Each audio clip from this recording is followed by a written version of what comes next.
Bonjour, une édition spéciale d'Enjeux de métal, le podcast de lutte animé par Lance Club de lutte, moi-même TJ Holiday. Un spécial aujourd'hui, un review, un old school review. Oh, C'est hey! Valentine's Day Massacre 1999, in your house. On va parler d'amour aujourd'hui. D'amour et de maison. D'amour et de maison. Est-ce que tu as amené tes petits chocolats en cœur du Dollarama en spécial? Non, il n'y en avait plus. OK. Il y avait beaucoup de notre commanditaire, par exemple. Oui, il y avait quoi? Beaucoup de gourous. Ouh, La la boisson boisson. officielle dans le chasse de métal, biologique, organique, depuis 1999, en vente partout, dans tous les bons marchands. T'en as pas aujourd'hui? Non, non, non. Moi, je suis dans le frigidaire. T'aurais pas à sortir de ton frigidaire. Ouais, mais non, pas aujourd'hui. Gars, on sont dans le bio, là, maintenant, on leur fait faire assez d'argent de même. C'est vrai. On en parle plus que les autres en parlent. Dans toujours ma caisse, moi. Ouais, t'habites loin, toi, hein? Mais Gourou, il n'a pas de podcast. On va pas parler de ça, eux autres. Ouais, c'est vrai. Mais de toute façon, elle est dans le frigidaire. Parfait. T'es aux frettes, mon Denis. Ouais. Fait que c'est ça aujourd'hui, le Saint-Valentin Massacre qui a eu lieu en 1999 entre le Rumble et WrestleMania, leur fast-lane du moment. Ouais, c'est le lendemain de ma fête, ça. Ah oui? Le 14 février. J'ai passé proche d'être un Valentin. T'as passé proche. Puis donc, t'as manqué d'une journée. Ouais, fait que je suis un trou de cul à la place. Un heel, je veux dire, un heel. Ouais. Ben, tout de cul, c'est la même chose. OK, Mais bon. c'est ça. Ouais. Fait que c'est ça. Puis le podcast, il va aussi être disponible sur Apple Podcasts, Spotify et en vidéo sur YouTube, magnifiquement. Ouais, c'est vraiment beau. Oui, très beau. De plus en plus. Bientôt, Oui, peut-être en vrai aussi, on ne sait pas. on ne sait jamais ce que la vie nous Jamais ce qui peut réserve. arriver. Ouais, la vie, des fois, boum, c'est en face. C'est comme à WBF, tout se peut là-dedans. Tout se peut en WBF. Ouais. Mais nous autres, c'est plus positif, par contre. Un certain Bon. sens, oui. Ça, le Saint-Valentin Massacre a eu lieu c'était le 27e In Your House de la WWF qui a eu lieu le 14 février 1999 en direct du Memphis Pyramid au Memphis au Tennessee. Et à fond, le titre pay-per-view vient d'un fait vécu. Ah oui? En 1929, oui, c'est la partie intellectuelle du podcast. Si tu n'aimes pas ça, ben, fais pause. Ben non, c'est correct, on aime ça. En 1929, 7 personnes ont été tuées dans une guerre de gang entre Al Capone et Bugsy Moran. D'où vient le nom Saint-Valentin Massacre? OK. Vince est allé chercher dans l'histoire, c'est ça? Aucune idée, sûrement. Ben, c'est pas, hein. En même temps, c'est le 14 février, c'est un nom catchy. Peut-être qu'ils s'en ont rendu compte après que ce rapport-là, après avoir choisi le nom. C'est pourquoi que c'est jamais revenu ou c'est juste parce que c'était un In Your House? Aucune idée. Sûrement parce que c'était juste un In Your House. Ouais. En tout cas, c'est pas pourquoi ils l'ont jamais ramené, là, mais j'aime bien le titre, moi. Ouais, moi avec. Ce que j'aime bien, par exemple, c'est le poster du pay-per-view. Pas de pression, mais le poster qu'on voit à l'instant à l'écran. Ouais, il est là. Ah, parfait, c'est bon.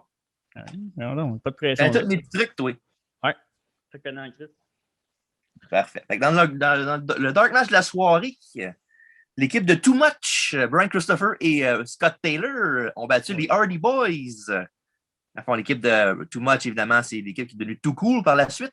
Ouais. C'est ça. Mais c'est drôle parce qu'aujourd'hui, il me semble que ça irait bien pour les Hardy Boys Too Much. Ouais, c'est ça. Parle pour toi. Too much Jeff Hardy, too much Matt Hardy.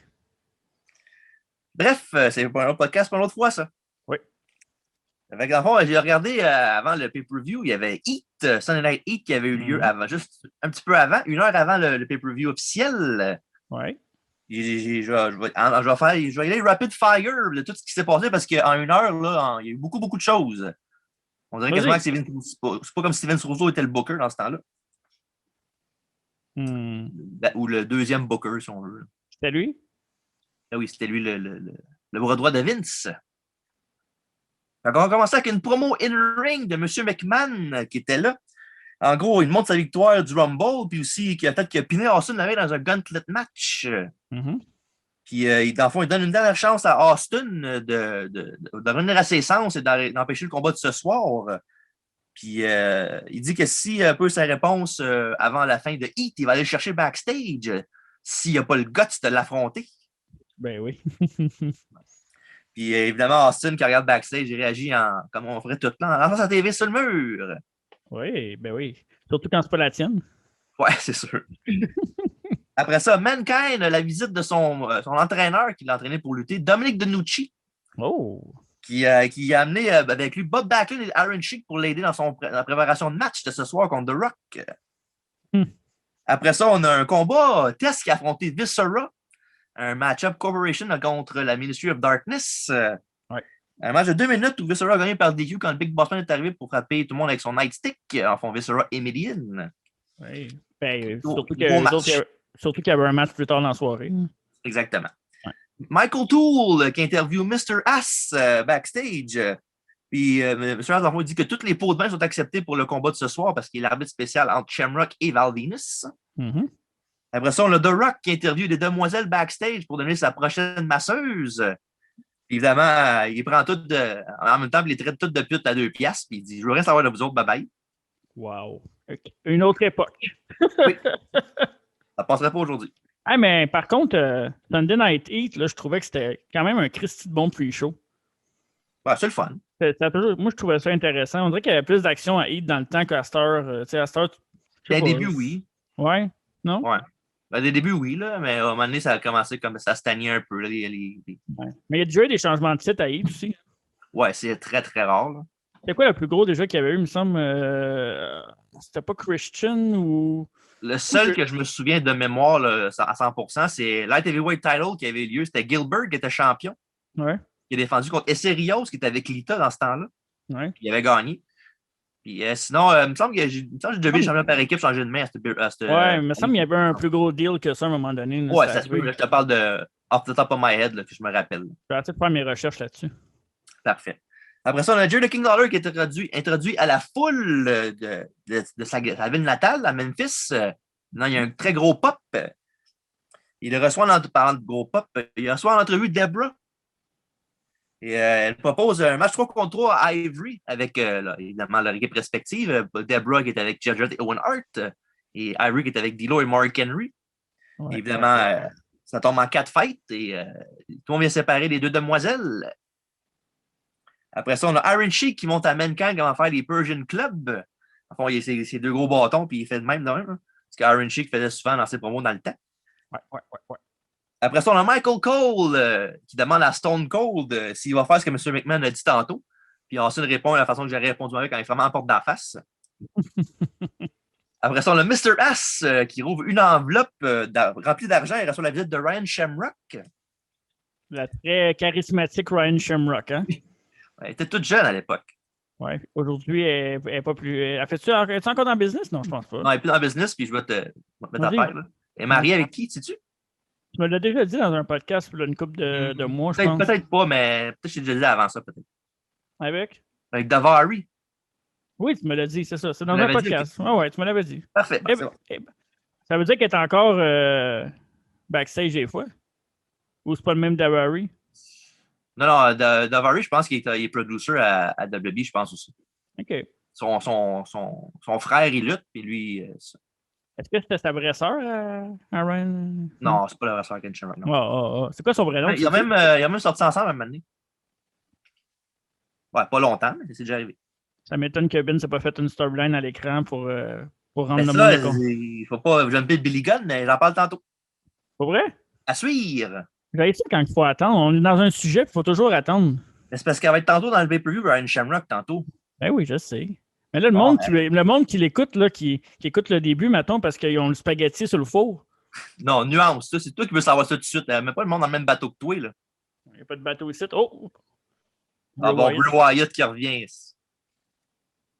Bon, ben, on l'a perdu, mesdames, messieurs, en voix. Oui, bonjour. On donne un petit break. Ouais. Après ça, on a ce même Mr. Ass qui est accompagné de Triple H X-Pac.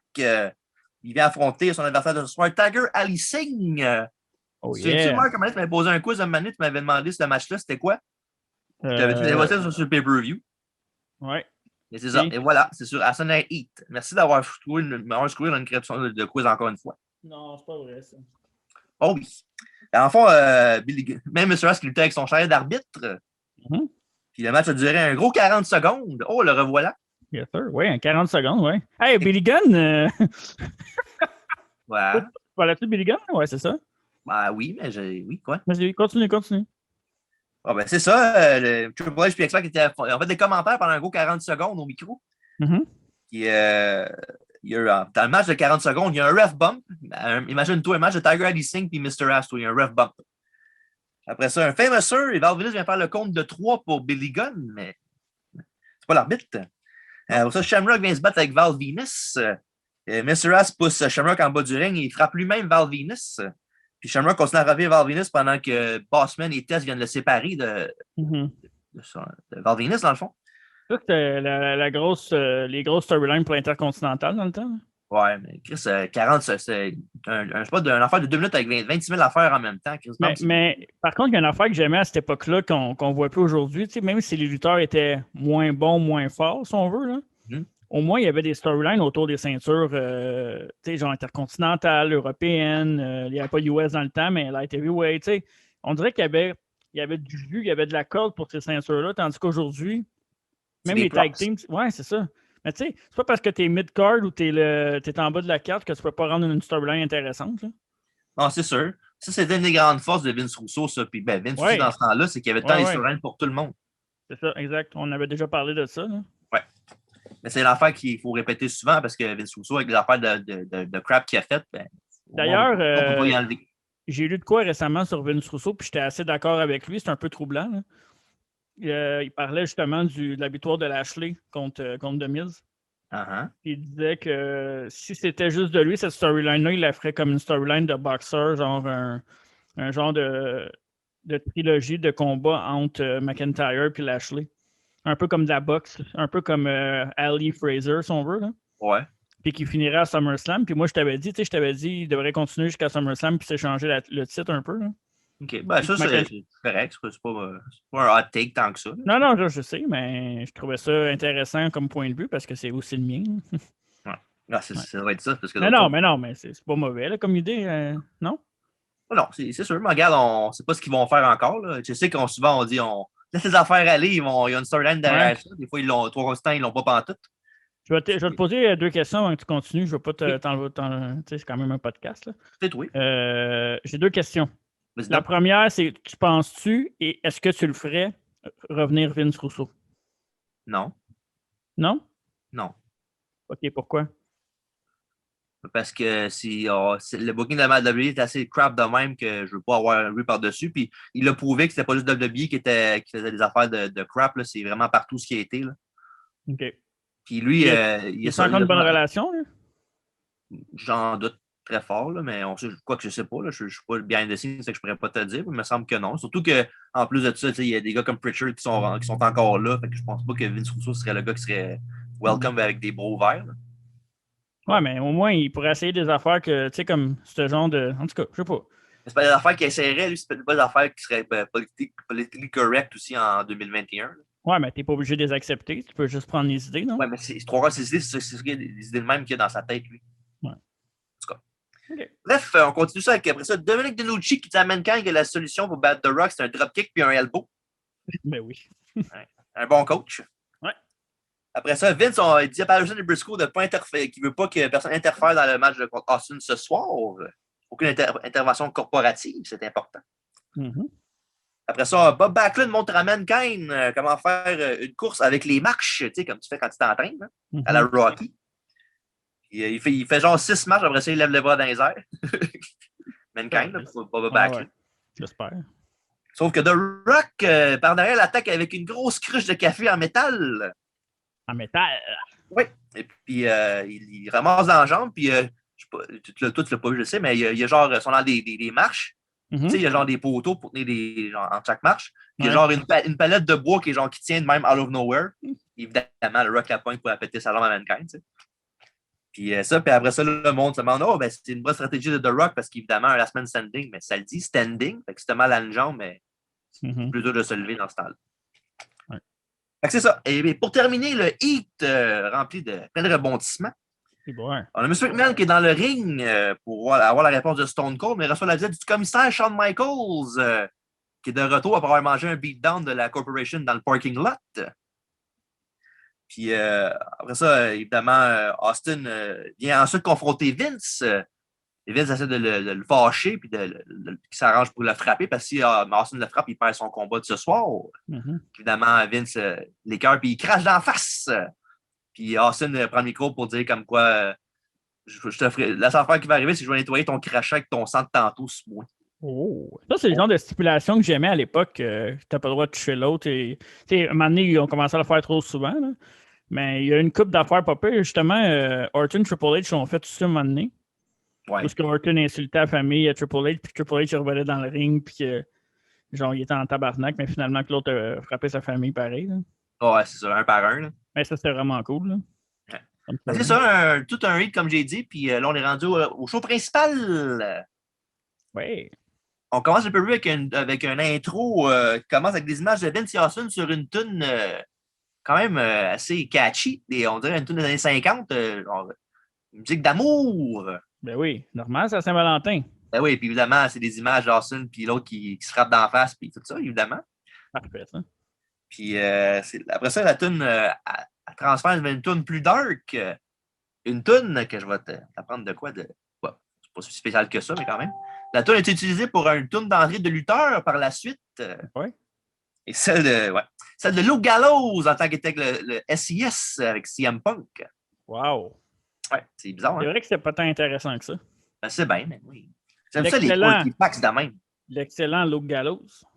Oui, c'est excellent. Au Japon surtout. Ouais. Et les commentateurs de la soirée, malheureusement, sont Michael Toole et Jerry the King Lawler dans son patelin. Hey, je pense que tu te fais voler des catchphrases. Hein? Comment ça? Je nommerai personne et je nommerai pas où j'ai entendu ça. J'étais avec Dave. Je suis souvent avec Dave. Mais j'étais avec Dave et on écoutait un certain podcast et une certaine équipe a été nommée Shania Twain. Ah, parfait ça! Wow! Je pensais que tu parlais de Michael Toole, j'ai dit Michael Toole, mais bon. Et c'est un podcast qui est enregistré la semaine passée, toi. C'est pas la semaine passée que tu disais ça. Donc, ouais. Qu'est-ce que tu veux? Quand on est bon, hein? Ouais, mais des fois, c'est évident aussi. Ouais, mais. Quand même. Faut donner à César qui revient à César. C'est toi qui l'as inventé. On va me faire un pad on the back comme Barry Horowitz. Exact. Match numéro 1. Goldust qui affronte Blue Dust. Dans le fond, c'est le Blue Meanie. Ouais. J'étais sur le bout de mon siège. Ben, ça n'a pas été si mauvais que ça. Hein. Non. En fond, la rivalité a commencé quand Goldust a volé la tête de Al Snow, la tête de mannequin. C'est Blue Meanie qui l'avait récupéré pour y redonner. Puis la veille, au Raw Saturday Night, qu'il y avait eu un petit Raw spécial avant le pay-per-view, il y avait un match entre Goldust et Gillberg. Et Blue Meanie est venu interrompre Goldust en faisant une promo en étant tout vêtu, mais de rien pantoute, avec juste une ceinture sur les parties. Ouais, je me souviens de ça. Il était déguisé tout en bleu, il s'appelait Blue Dust. Et Gillberg en a profité pour faire un roll-up à Goldust pour sa première victoire. En tant que Gillberg, évidemment. C'était-tu dans le temps de la Job Squad, ça? Oui, en effet, oui. Ouais, c'est ça. Hein? Ça, puis après ça, il y a même eu un Blue Bat. Dans le fond, c'est comme la Blue le faisait, le Blood Bat, mais avec liquide bleu pour Goldust. Pourquoi pas? Oui. Un match court ou le highlight, si on peut appeler ça comme ça, c'est Goldust qui fait un wedgie au Blue Meanie pour y taper ses faux founes. Et voilà. Hein? Je suis pas d'accord que c'est le highlight. Là, Chris, il y a quoi d'autre dans ce match-là? Blue Meanie a quand même fait un moonsault du top. Là. J'y arrivais, mais. Bon, c'est ça. Mais c'est pas le highlight, est-ce que highlight dans le sens highlight. Pour toi, le highlight, c'est une tape ses fesses sur un gars de 300 livres. Ben, c'est ça qui est le plus gros pop. Que j'avais remarqué que. Ouais. C'est vrai que voilà. Le monde aimait ça edgy. Ben, c'est ça, et voilà. Mais ouais, Edgy, il lutte pas, là.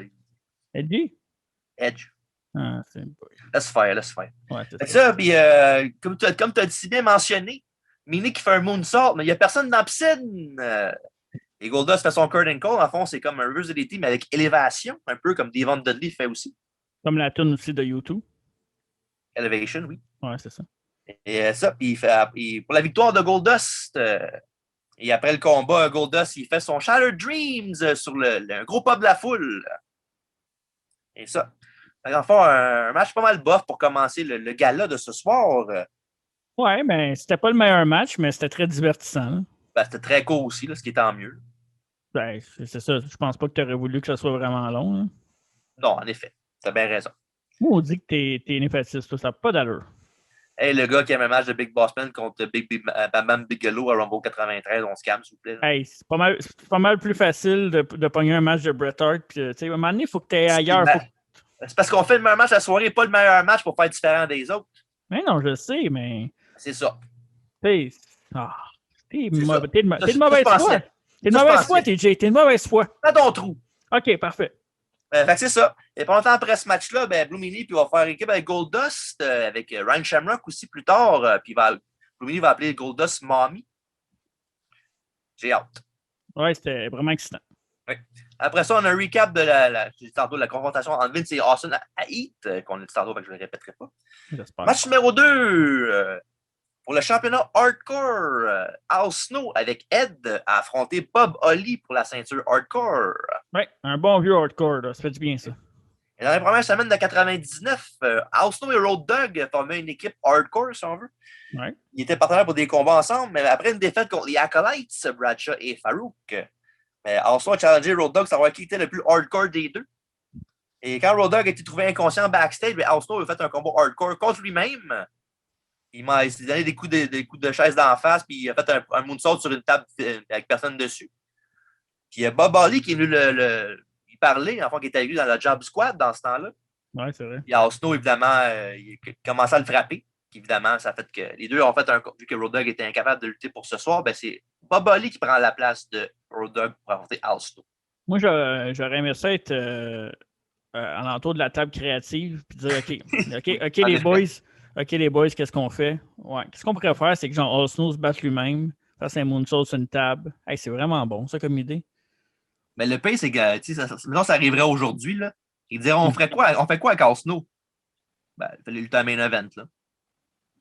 Ouais, je sais, mais. Au moins, ils ont trouvé de quoi faire. Puis en même temps, ça allait avec son personnage qui était un peu fou dans la tête. Là. J'aimerais tellement ça que cette ère-là de la lutte, il y a eu Internet. Oh mon Dieu! Il l'avait ouais, un peu, pas tant, mais quand même, il était quand même imagine tous les trending qu'il y aurait eu. Twitter puis Facebook, dans ça aurait été que. Wow! La Tudera, elle serait passée très différemment. Je pense que oui, hein? Ouais. Et évidemment, un combat hardcore, ça implique beaucoup de choses, comme des coups de poubelle, des coups de mop, des couleurs de Budweiser, oui. même des tuiles. Oui! Des tuiles en porcelaine que Bolly a pété sa tête d'Al Snow. Mm-hmm. Et ils sont même battus dehors à grande température froide jusqu'à la rivière du Mississippi. Les deux sont pitchés dedans, ils étaient tous mouillés, puis disons qu'il faisait à peu près moins 15 dehors dans ces temps-là. Je trouvais que le combat était quand même regardable jusqu'à temps qu'il aille dehors. Là. Ouais, disons que quand tu vas dehors et que tu as une caméra qui suit, c'est plus tough. Là. Dans l'eau à moins 15, ça donne pas bien le goût de se donner. Là. Ouais. Puis après ça, il y a Holly qui a enroulé Al Snow dans une clôture pour empêcher Snow de dégager pour le compte de 3. Victoire de Bob Holly. Quelle fin de merde, pareil. Là. C'était créatif quand même si c'est de la merde. C'est créatif, mais le problème avec ça, c'est que tu as Hardcore Holly, Bob Holly, qui est un des plus gros hard hitters, si on veut. Oui. Puis il finit un match hardcore qui est un match hard hitter il l'emballe dans une clôture pour le piner. Ouais. En même temps, moi, je crappe pas sur le finish. Là. Je trouve que c'est quelque chose de quand même créatif. Ouais. Moi, c'est ce qui m'a turné off. Parce que, tu sais, maintenant, un coup de chaise, 1, 2, 3, un table spot, 1, 2, 3, maintenant, faire d'autres choses. Mais il y a d'autres façons de faire des trucs créatifs là, que de l'enrouler dans une clôture, Chris. Là. Ouais. Mais bon, c'était un match de Near House là, avant le WrestleMania. Ça m'étonne pas, t'es un fan de la AEW. Fait que... Je sais pas c'est quoi le rapport. Ouais, c'est ça. Si tu veux faire ton comique de même, c'est ça. Fait que c'est ça, victoire d'Hardcore Holly qui reste le chemin de dehors jusqu'à l'aréna en courant. Puis c'est après, tu ferais pas ça, toi. Après ça que Hardcore Holly est devenu, Hardcore Holly, parce qu'avant ça c'était Bob Holly, mais avec le fait qu'il était nouveau champion Hardcore, c'est là qu'il a pris ce surnom-là. Avec son excellent thème musical. Oui. How do you like me now? Mais ça, c'est plus tard. Fait que match hardcore divertissant comme la plupart du temps dans l'Attitude Era. Là. Les deux vont se revoir à WrestleMania 15 avec Road Dogg. Ah non, c'est pas vrai. Non, mais c'est pas vrai. Ils vont se retrouver avec Billy Gunn, même ça n'a pas rapport avec l'histoire qu'ils ont depuis 3 mois. Merci Vince Russo. Toi, le match, avant de continuer. Ben, moi, j'ai trouvé ça divertissant. J'ai pas détesté ça. Comme je te dis, à part la fin, tu voyais qu'il était limité dehors, puis j'ai pas aimé le finish, mais sinon, j'ai toujours aimé les matchs hardcore. Je trouvais que ça avait sa place. Là. Ouais. Mais, Ben, on a eu comme. C'était tout le temps le fun, les matchs hardcore dans le Sud Era. Ouais. Mais moi, je sais que tu n'as pas trippé sur le premier non plus, là, le premier match, mais tu sais, tu avais un comedy act dans le premier, tu avais un hardcore. Fait que là, tu es comme, OK, c'est pas les meilleurs matchs, mais tu as un peu de tout, puis tu sais les matchs que tu as en fin de soirée. Mais à un moment donné, ça se gâche un peu plus après. Là. Tu trouves que ça s'est gâché plus la soirée avancée? Ben, ça dépend quoi. Ça Moi, dépend je trouve quoi. le contraire, moi. Pour vrai? Ben oui. OK. En tout cas. Ouais. Ça, plus tôt dans la journée, l'Undertaker est avec la Ministry of Darkness autour d'un petit feu de camp. Puis il leur dit que leur règne commence ce soir. Et après ça, il dit à Mideon qu'il va prendre affaiblir Boston et prendre son âme, pauvre lui. Et la puissance de l'au-delà lui a parlé, Undertaker. Et il dit qu'à partir de ce soir, leur but dans la vie est clair. Et c'est le début, tranquillement pas vite, du Higher Power. Ouais. Qui va s'avérer être. Non. Match numéro 3. Ouais. Qu'est-ce qu'il y a? Je peux pas le dire. Pourquoi tu peux pas le dire? On garde ça pour un podcast plus tard. Là. On va faire un review de ce preview-là maintenant. On va pouvoir en parler comme quoi que c'est arrivé. Toujours plus tard avec toi. Pourquoi remettre à plus tard ce qu'on peut faire aujourd'hui? Je le pose tout de suite d'abord? Non, je veux pas. On va le faire. Ben, c'est ça, exactement. C'est ça que je t'ai dit depuis le début, puis toi, tu t'astines. Prends ton trou, part 2. Non. Big Boss Man contre Mideon, le prochain combat. Là, quand j'ai vu Big Boss Man, dedans. Quand j'ai vu Big Boss Man arriver, mes attentes étaient hautes. Quand j'ai vu Mideon arriver, mes attentes étaient plus basses. Logique. Henry Godwin. Non, Phineas Godwin, excuse. Phineas. Ouais, Phineas, ouais. Ceux qui ne savent pas c'était qui, ben allez voir. C'est les Godwin. Fait que Bossman gagne avec un Bossman Slam, la fin. Oui. Après ça, la Ministry vient encercler Big Boss Man et les lumières se ferment pour l'arrivée de Undertaker. Puis évidemment, ben, vu que c'est 8 contre 1, ben, Bossman mange la volée. Ouais. Puis il mange deux Big Splash de Viscera. Après ça, il l'amène backstage sur leurs épaules. Et c'est ça. Dommage que Bossman n'avait pas personne dans la Corporation pour venir l'aider. Ça, c'est le build-up qui menait au Hell in a Cell entre Bossman et Taker à WrestleMania? Oui. C'est ça. J'avais-tu le droit de le dire ou. Bon, on review bientôt. Tu peux le dire si tu veux. Je sais que toi, tu aimes bien cette fin-là, t'en parles tout le temps. C'est ça. Ouais. Match correct, mais un peu ennuyeux. Le match de WrestleMania 15? Ben, les deux, là. OK. Là, je parle de celui de Bossman Mideon. Ouais, ben oui, c'est pas bon. C'était pas dégueulasse, mais c'était pas bon. Mettons, s'il n'y avait pas eu ce match-là, on aurait survécu. En effet, oui. Ouais. Interview time avec D'Lo Brown, Mark Henry, Ivory et Kevin Kelly. Ouais. En gros, D'Lo dit que Ivory va s'occuper du cul à 2 cents de Debra, ça s'en mêle. Debra McMichael. Ouais, je vais juste répéter ce qu'il dit. Pas correct, ça. Et là, je répète, c'est tout. Je suis le messager. Ouais, mais les enfants de 12 ans qui nous écoutent, faut que tu censures ça? Ben, c'est ta job, ça. OK. Match numéro 4. D'Lo Brown et Mark Henry, accompagnés de Ivory, affrontent Jeff Jarrett et Owen Hart, accompagnés de Debra pour le championnat par équipe de la WWF. Green Mark Henry. Ouais, quand même. Ben, au moins, il y a une bonne team d'entrée. Très green, ouais. It's sexual, baby. Ouais. Les choses pick-up quand D'Lo powerbomb Owen Hart en sortant du coin. Et après ça, il y a un hot tag à Sexual Chocolate qui fait maison de feu contre Jarrett et Owen Hart. Et après ça, D'Lo avec un Sky High pour Double J pour un compte de 2. Après ça, Debra essaie de distraire D'Lo Brown, mais Ivory est là pour l'empêcher. Mais attends une minute, là. Tu jumpes le Billy Gunn, hein? Elle essaie de le distraire en détachant sa blouse, en essayant d'y montrer ses puppies. Puppies.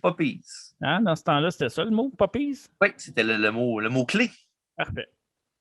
Puis évidemment, l'arbitre était occupé avec les deux, en train de devoir les séparer. Ouais. Puis pendant que tout le monde était distrait, ben, Mark Henry avait Owen Hart en press slam. Sauf que Owen Hart a donné un coup de guitare dans la jambe de Mark Henry, qui s'est fracassé en 1000 miettes. Oui.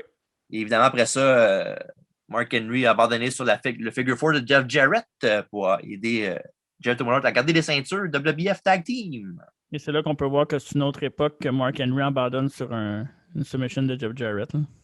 Ouais, mais en même temps, il a reçu un, ouais. coup de guitare sur la jambe là, qui a cassé en 1000 morceaux. Là. C'était dans ses débuts, puis c'était pas le World's Strongest Man dans ce temps-là. Non. Fait que un bon match, mais rien de spécial, dans le fond. Correct. Ça a fait la job, là. C'est ça. Meilleur match de la soirée à date. Ouais, ça prouve comme quoi le show à date, il traîne de la patte un peu. Ouais. Interview time, à part de traîner de la patte. Interview time avec Mankind et Kevin Kelly. Mankind dit que ça va prendre plus qu'une petite attaque à sa jambe pour l'empêcher de battre The Rock ce soir pour garder sa ceinture de WBF. Évidemment. Puis ça s'apprête à devenir laid, qu'il dit. Imaginez. Après ça, match numéro 5 pour le championnat intercontinental. Ken Shamrock affronte Val Venis accompagné de sa sœur Ryan Shamrock. Sa sœur avait Ken Shamrock. Oui. Avec Mr. Ass comme arbitre spécial. Mr. Ask avait ses petites shortcuts et son petit top à Beden. Oui. Et dans le fond, il avait fait son style Britney Spears en 1999. Oui. Il faisait la compétition avec Ryan Shamrock pour être le plus moins habillé dans le match. Oui, exact. Puis ça, il y a un package vidéo de la rivalité entre tout ce beau monde-là. En gros, Ryan Shamrock, qui est la sœur de Ken, en kayfabe, évidemment. Son ex-copine aussi. Oui. Ça n'a pas duré longtemps.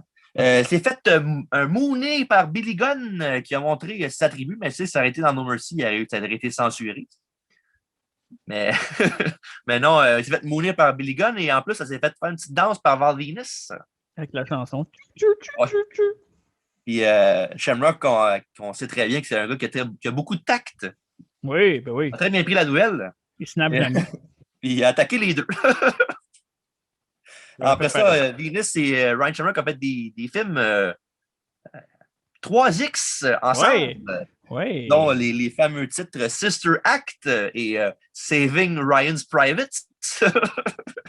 Non, là, c'est le créatif est mauvais. Je pense que je vais mettre un avertissement au début du podcast là, parce que c'est pas pour c'est pas pour une audience jeune, ce podcast-là. Non, on revue l'attitude d'Era en même temps. Hein? Ouais, c'est vrai. C'est comme normal. Ouais. Faut la PG.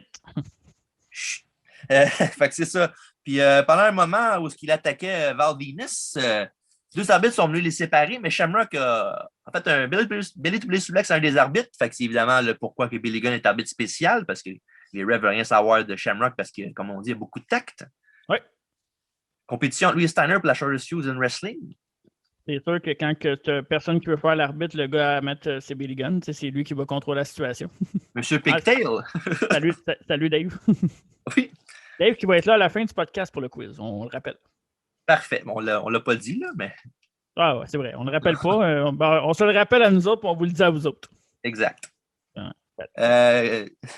Bonjour, mesdames, dit Val Venis. Il dit que c'est la Saint-Valentin et que le Big Valboski a toujours un hard-on pour vous, les filles. Hard-on. Je m'ennuie de Val Venis. Non? Celui d'aujourd'hui, il va virer sur le capot, je te dirais. Il est rendu sur le capot? Ah ouais? Il est un peu sur le crazy side, un peu. Ouais, mais tu sais, quand tu as eu une carrière aussi reluisante, t'as pogné-tu? Ça aussi, puis quand tu fumes 15 joints par jour aussi. Hein. Là, tu ne feras pas aimer des jeunes qui écoutent le podcast. Là. Mais c'est parce que c'est vrai. Val Venis, c'est ça qui fait. C'est un très grand fan de la marijuana. Ouais, mais tu sais, Corey est capable de fonctionner pareil, non? Ouais. C'est peut-être pas le meilleur exemple. Ouais, c'est ça. OK. Boiteux un peu. Évidemment. Oui, un classique de. Voyons, tu me laisses pas parler, Carlis? Mais c'est parce que je t'écoute parler, puis tu dis rien, puis après ça, je parle, puis tu continues à parler. Non, mon tabarnak. OK, fini. Je me mets off. C'est un autre drugs, kids. Non, c'est pas ça que je voulais dire. Ah, mais moi, ça, je dis. Classique de l'arbitre, évidemment, spécial, qui soit du coup, il compte soit qu'il compte lentement, ou il compte pas pantoute, ou bien il ne porte pas attention au combat. Puis après ça, Shamrock va venir son ankle lock quand Ryan aide Venus à prendre les cordes. Et après ça, Ken est furieux, un spot que j'adore, que j'ai bien aimé et que je trouve bien comique. Shamrock va être du ring, puis sa façon de penser à sa sœur Ryan. Puis d'un coup, il y a rien qui se passe, puis Ken il dit à Ryan, slap me. Puis il donne une claque d'en face. Je ne sais pas si tu as remarqué. Ben oui. Ok. Comme je l'ai dit tantôt, c'était pas. Je sais même pas pourquoi elle était là, en fait. Elle, je sais même pas elle vient d'où. Qui c'est qui a décidé de la mettre là? Il y avait besoin d'une sœur, puis elle était en arrière, elle plaçait des fils, puis ils l'ont pris, quoi. Genre, Ouais. Elle était là pourquoi au départ? Elle était. ben, elle était belle, puis ils ont utilisé dans une storyline, c'est ça qu'ils ont trouvé. Mais c'est quoi ton background à Ryan Shamrock? Elle n'en a pas. Pas de background. Non. Ok, ils l'ont pogné dans la rue à Ben, je sais côté de. pas, Ouais. elle devait être model, comme d'habitude, je sais pas, moi. Je Ah sais ben, pas fait mes recherches sur comment ils ont engagé Ryan Shamrock, là. t'aurais dû. À part sur le fait qu'elle est bête, c'est tout. Elle était belle. Elle est encore belle? Ben oui, Sûrement. Hein? ben oui. OK. Ça nous écoute très belle, ça nous écoute pas, ben je sais pas. Fait que c'est ça, après ce bout-là, très drôle, Mr. S va voir Ken Shamrock qui le pousse. Évidemment, ça ne prend pas assez pour Billy Gunn pour le frapper Shamrock puis le remonter dans le ring où ce que Venus fait un small package et Mr. S fait un fast count pour 3. Et le nouveau champion intercontinental, M. Val Venus. Fait qu'il rend la monnaie de la pièce à Venus qui l'avait aidé plus tôt dans la soirée à Heat. En Non? effet. C'est ça. Voilà. Fait que ça, ben, pendant que Shamrock, après ça, il va voir Billy Gunn dans l'entrée puis il le frappe. Après ça, il s'en va tout bonnement, tranquillement, backstage. Puis Mr. Ash, vu que l'autre est parti, ben, il va s'en venger sur Val Venus, qui rentre dans le ring, qui fait une belle lariat pour prendre l'avantage, puis il dit de suck it. Ouais. Puis c'est ça. Fait que, évidemment, Shamrock, Venus et Billy Gunn vont se revoir à WrestleMania. Ah non, c'est vrai. C'est plus Billy Gunn, c'est rendu Road Dogg, même s'il n'y a plus d'affaires dans le storyline. Merci, Vince. Ben, peut-être pas Vince Russo ou Vince McMahon, les deux. Vince Russo. Ben, Vince Russo, puis Vince McMahon a donné son accord. Ouais, mais c'était l'idée de Vince Russo à la base, puis Vince a dit oui. Bon, oui. Ben, c'est pas Vince qui a pris l'idée, c'est lui qui a dit oui. En tout cas, tu peux blâmer le Vince que tu veux, moi, ça me dérange pas. Parfait. J'ai un peu de la misère avec ce match-là. Mais, techniquement, le match était bon. Mais je sais pas, on dirait que c'est un peu boring, je trouve. J'ai trouvé cacophonique. Ouais, il y a eu beaucoup de spots où ça a été des wrestles pendant longtemps qui n'avaient pas rapport. Tu sais, vers la fin, quand ça pick-up un peu, c'était bon. Là. Mais sinon, en plus, il y avait l'affaire de Billy Gunn comme habitude spécial, c'était comme genre une crutch un peu pour le match. Là. Ouais. Bon. Billy Gunn comme arbitre spécial, Ryan Shamrock, des interventions, en tout cas. Ouais. En tout cas, la foule était de mon avis parce que c'était pas mal calme tout le long du match. En tout cas. Ouais, c'est ça. Match numéro 6. Un combat par équipe mixte avec Kane et Chyna Yes. qui a affronté l'équipe de DX, X-Pac et Triple H. Bien aimé ce match-là, moi. T'es pas le seul à suivre. Oh, yeah. Au Raw, après le Rumble, Triple H a demandé un I Quit match contre The Rock. Quand à la fin du match, pendant que Triple H avait The Rock sur la table, prêt à y faire un pedigree, mais la Corporation qui est arrivée, avec Big Boss Man qui a pris le micro et qui a dit à Triple H que si il dit pas I quit, quand il va faire un chokeslam à Chyna. Puis évidemment, Triple H, il a vu sa flamme en danger, fait qu'il a dit I quit, c'est bon, I quit. Un spot qu'on a déjà fait. Mais ouais, hein? Ouais. Ouais, c'est ça. Puis on a déjà fait ce spot-là, c'était très drôle. Oui. Puis après ça, après qu'il a dit I quit, ben, il est voir Chyna dans le ring pour la consoler. Puis la traîtresse de dos, il a fait un low blow. Puis après ça, elle a juste fait le fameux poussé à la face. Et la Corporation l'a attaqué. Fait que nouveau membre de la Corporation, Chyna. Don't treat her like a man, don't treat her like a woman. Exactement. Puis fait que c'est ça. Puis dans les semaines qui sont suivies, la semaine d'après, il y avait un combat de cage avec Triple H et Kane. Un match que Kane a gagné après l'interférence de Chyna et X-Pac. Et évidemment, c'est ça qui fait qu'on a le match d'aujourd'hui. Et avant ça, Chyna avait dit à Triple H qu'elle avait un cadeau pour lui pour la Saint-Valentin. Clin d'œil, clin d'œil. Oui. On a maintenant Shane McMahon qui est au commentaire pour ce match-là. Évidemment. Et Shane McMahon dans ce show-là, tabac. Jamais loin d'X-Pac, celui-là. Non. Et Triple H avec un chandail de Chyna en dessous de celui de DX, évidemment, dans la face-à-face avant la rencontre. Il a déchiré puis il a lancé la face à Chyna, qui est en crise. En fond, l'histoire du début du match, c'est que Chyna veut embarquer dans le match, mais Kane n'est pas trop sûr, fait qu'il est comme un peu protectif. Puis éventuellement, Hunter et X-Pac qui double team Kane avec une double suplex et aussi un double DDT pour prendre l'avantage du combat. À noter que à ce temps-là, Kane était quand même assez dominant. Là. Oui, Genre, le monde avait peur de lui, puis ça en prenait gros pour le mettre à terre, si on veut. Là. Je pense que c'est mon air de Kane préféré, je pense, dans ce temps-là. Ouais. Genre, son semi-tweener babyface, là. Ouais. Ben, en fait, c'est le moment où il commençait à pouvoir se débrouiller tout seul sans être associé à Taker, si on veut. Là. Ouais.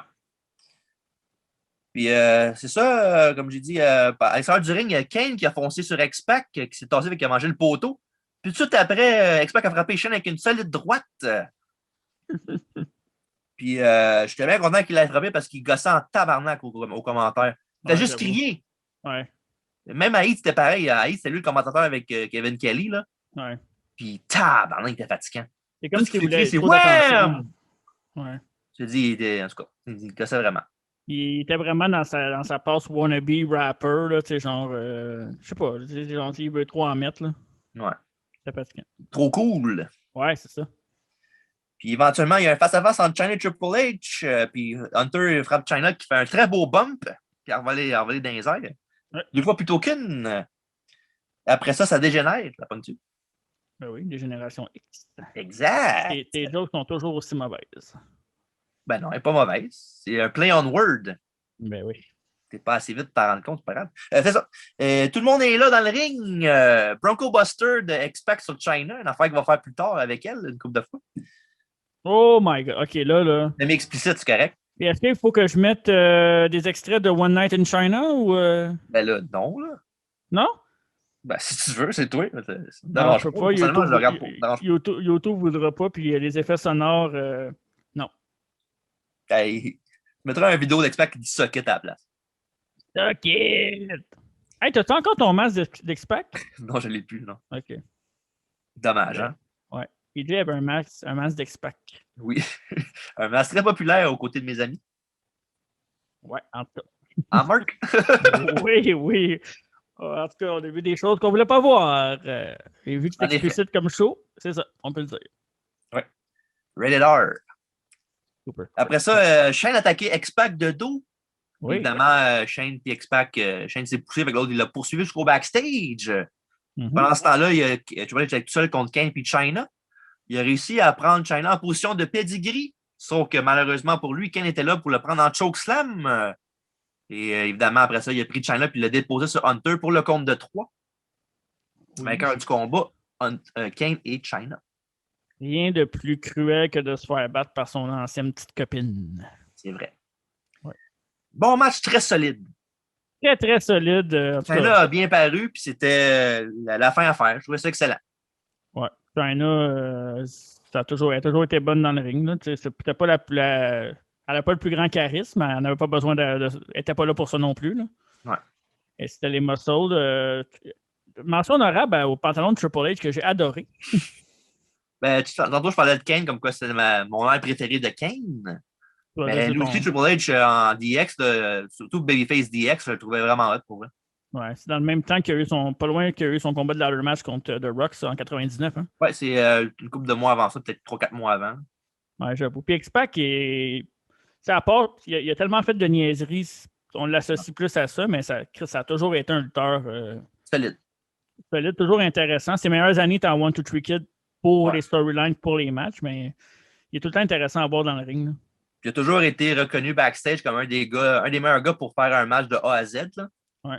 Le savoir le pourquoi du comment, pourquoi, qu'est-ce qui fait du sens, qu'est-ce qui fait pas de sens. Puis ça a toujours été un gars backstage qui était apprécié justement pour ça. Là. Mais c'est fou, pareil, qu'un gars qui a eu tellement de problèmes de drogue puis des trucs comme ça, ils en ont pas mal tout eu, là, je te dirais, dans le milieu de la lutte ou presque. Ouais. Mais un gars qui a eu pas mal d'histoires puis qu'il soit capable d'aussi bien worker des matchs, c'est quand même quelque chose, je trouve. Là. Je pense que c'est plus la passion qui prend le dessus sur les niaiseries, là, rendu là. Ouais, souvent. Fait que ça, pour WrestleMania, Triple H va affronter Kane dans un grudge match. Ouais. Et X-Pac, lui, va s'affronter justement à celui de tantôt, Shane McMahon, pour le championnat européen. Accompagné de ses amis, je pense, non, dans la foule? Il était pas. Oui, dans la foule, oui. Dans la foule, oui. Il y avait un petit sofa juste pour eux autres. Là. Malade. Avec une des chansons thèmes, une des meilleures chansons thèmes de l'histoire de la lutte. Un classique dont voici un extrait. C'est pas vrai, c'est pas vrai. On va se calmer, là. Match numéro 7. The Rock contre Mankind dans un Last Man Standing pour le WWF title. Jamais place, ces deux-là ensemble. Non. En fond, la rivalité a commencé depuis un bon bout. En Survivor Series 98, dans le tournoi Deadly Game, à la fin, c'est The Rock contre Mankind en finale. En fond, c'était Mankind était le champion corporatif en donné de Vince et Shane. Ouais. Sauf qu'à la fin, il s'est fait screwer, Mankind. En fait, le screw job, le même finish avec The Rock, Mankind qui avait fait avec Shawn et Brett l'année d'avant. Mm-hmm. Très original. Ouais. Puis, évidemment, Vince est arrivé, il a dit Ring the bell, puis The Rock a gagné. Puis là, Mankind ne comprenait pas pourquoi, qu'est-ce qui se passait. Il n'a jamais abandonné. Puis là, The Rock, évidemment, il a frappé, puis on a découvert que c'était une ruse avec The Rock et Vince et Shane depuis le début. Mm-hmm. Puis après ça, éventuellement, il y a eu un gros match à Raw au mois de décembre, le 29 décembre, je pense. Ouais. Il y a un match qui avait eu lieu avec un gros championnat. Il y avait Alexander Zang, il y avait DX pour Mankind et la Corporation pour The Rock. Mm-hmm. Puis à la fin, il y a un très, très, très gros pop de Stone Cold qui est arrivé, un des plus gros pop à vie là, de WF. Puis il est venu frapper The Rock avec une chaise qui a permis à Mankind de gagner la ceinture pour la première fois. Moi, pour vrai, là, c'est une des meilleures, une des bonnes storylines que je me souviens entre The Rock puis cette storyline-là en particulier. Puis cette soirée-là que tu parles avec le plus gros pop, là, c'est une des soirées les plus mémorables pour moi que j'ai vu de la lutte. Là. Puis je me souviens exactement j'étais où quand je l'ai écouté. Là. J'étais chez une de mes cousines, puis dans un party de famille plate. Un lundi? Un lundi. C'est vrai que non, mais puis j'étais même pas en ville, puis j'avais fait c'était à TSN à l'époque. Ouais. J'avais fait est-ce que vous avez TSN? Ouais, ok, parfait. Vous avez le corps, ouais, ok. Je me suis mis tout seul devant, puis je marquais. J'avais tout le monde en arrière, puis moi j'étais devant la TV de même comme un malade avec le son au bout, puis personne ne s'entendait parler. Quel moment? Classique. Oui, vraiment. Puis c'est pas juste un moment mémorable pour toi, c'est un moment mémorable pour le Monday Night War qu'il y avait dans le temps. Oui. Parce que quand c'est arrivé, ça, c'était enregistré d'avance, ce Raw-là. C'est vrai. Et Eric Bischoff, il avait su, quand Monday Nitro, que c'était pour être ça. Puis il avait demandé à Tony Chevalier de faire un commentaire là-dessus pendant le show. Oui. Puis il disait ça va mettre du monde dans les sièges, ça, sarcastiquement. Oui. C'est là que le monde qui écoutait Nitro a fait quoi, Mankind va gagner la ceinture. Ils ont tous changé de poste. Ou pas tous, mais beaucoup ont changé de poste. Ben oui. Puis cette soirée-là, c'était le match à Nitro, c'était Hogan contre Kevin Nash pour la ceinture. Le poke? Oui, le fameux Finger Poke of Doom. Puis c'est ça, fait que là, le monde a transféré vers Mankind, qui ont vu la fin. Fait que c'était un des segments les plus populaires côté ratings. Oui, bon choix en plus. Oui, puis après ça, le monde, ils ont switché à Nitro, puis c'est là qu'ils ont vu le Finger Poke of Doom. Fait que ça a comme fait un effet de domino entre les deux. Ouais. Une affaire que le monde, vu que le monde aimait Mankind depuis des années, qu'il respectait, une affaire qui était content pour lui, qu'ils ont voulu regarder de leurs yeux vus. Mm-hmm. Le monde qui a switché à Nitro après, ils ont vu ça fin, en fait, c'est encore du niaisage de ce club d'NWO. Oui, c'est ça. Et quand tu vois un moment aussi mémorable, puis tu vois cette petite cochonnerie-là après, là, c'est une des pires affaires que j'ai vues. Là. Ouais. Puis, justement, Tony Chevalier, plus tard, évidemment, dans sa carrière, il a dit comme quoi qu'évidemment, c'était Bischoff qui a dit de dire ça, puis que c'était pas son idée à lui, puis il voulait pas, mais c'est son boss, puis il a dit de faire de quoi, puis il l'a fait. C'est ça, exactement. C'est sûr que Mick Foley l'a pardonné. C'était un des premiers qui a pardonné, dans le sens que Bischoff, ça a pris beaucoup plus de temps avant que ça soit pardonné, même beaucoup d'années. Mais Tony Chevalier, il savait que c'était juste le messager. Mm-hmm. Bref, ça continue après ça à Rock Bottom in Your House. C'est vrai. Pardon. Un match avec que Mankind a réussi à faire. Fait le Mandible Claw à The Rock qui a pass out. Mais à cause qu'il a pass out, M. McMahon avait dit comme quoi il n'a pas abandonné, il n'a pas dit, il n'a pas tapé. Mais toujours champion The Rock. Après ça, on se transporte au Rumble 99 avec le fameux I Quit match. Ça avec, c'était cool. Oui. Ça dépend pour qui.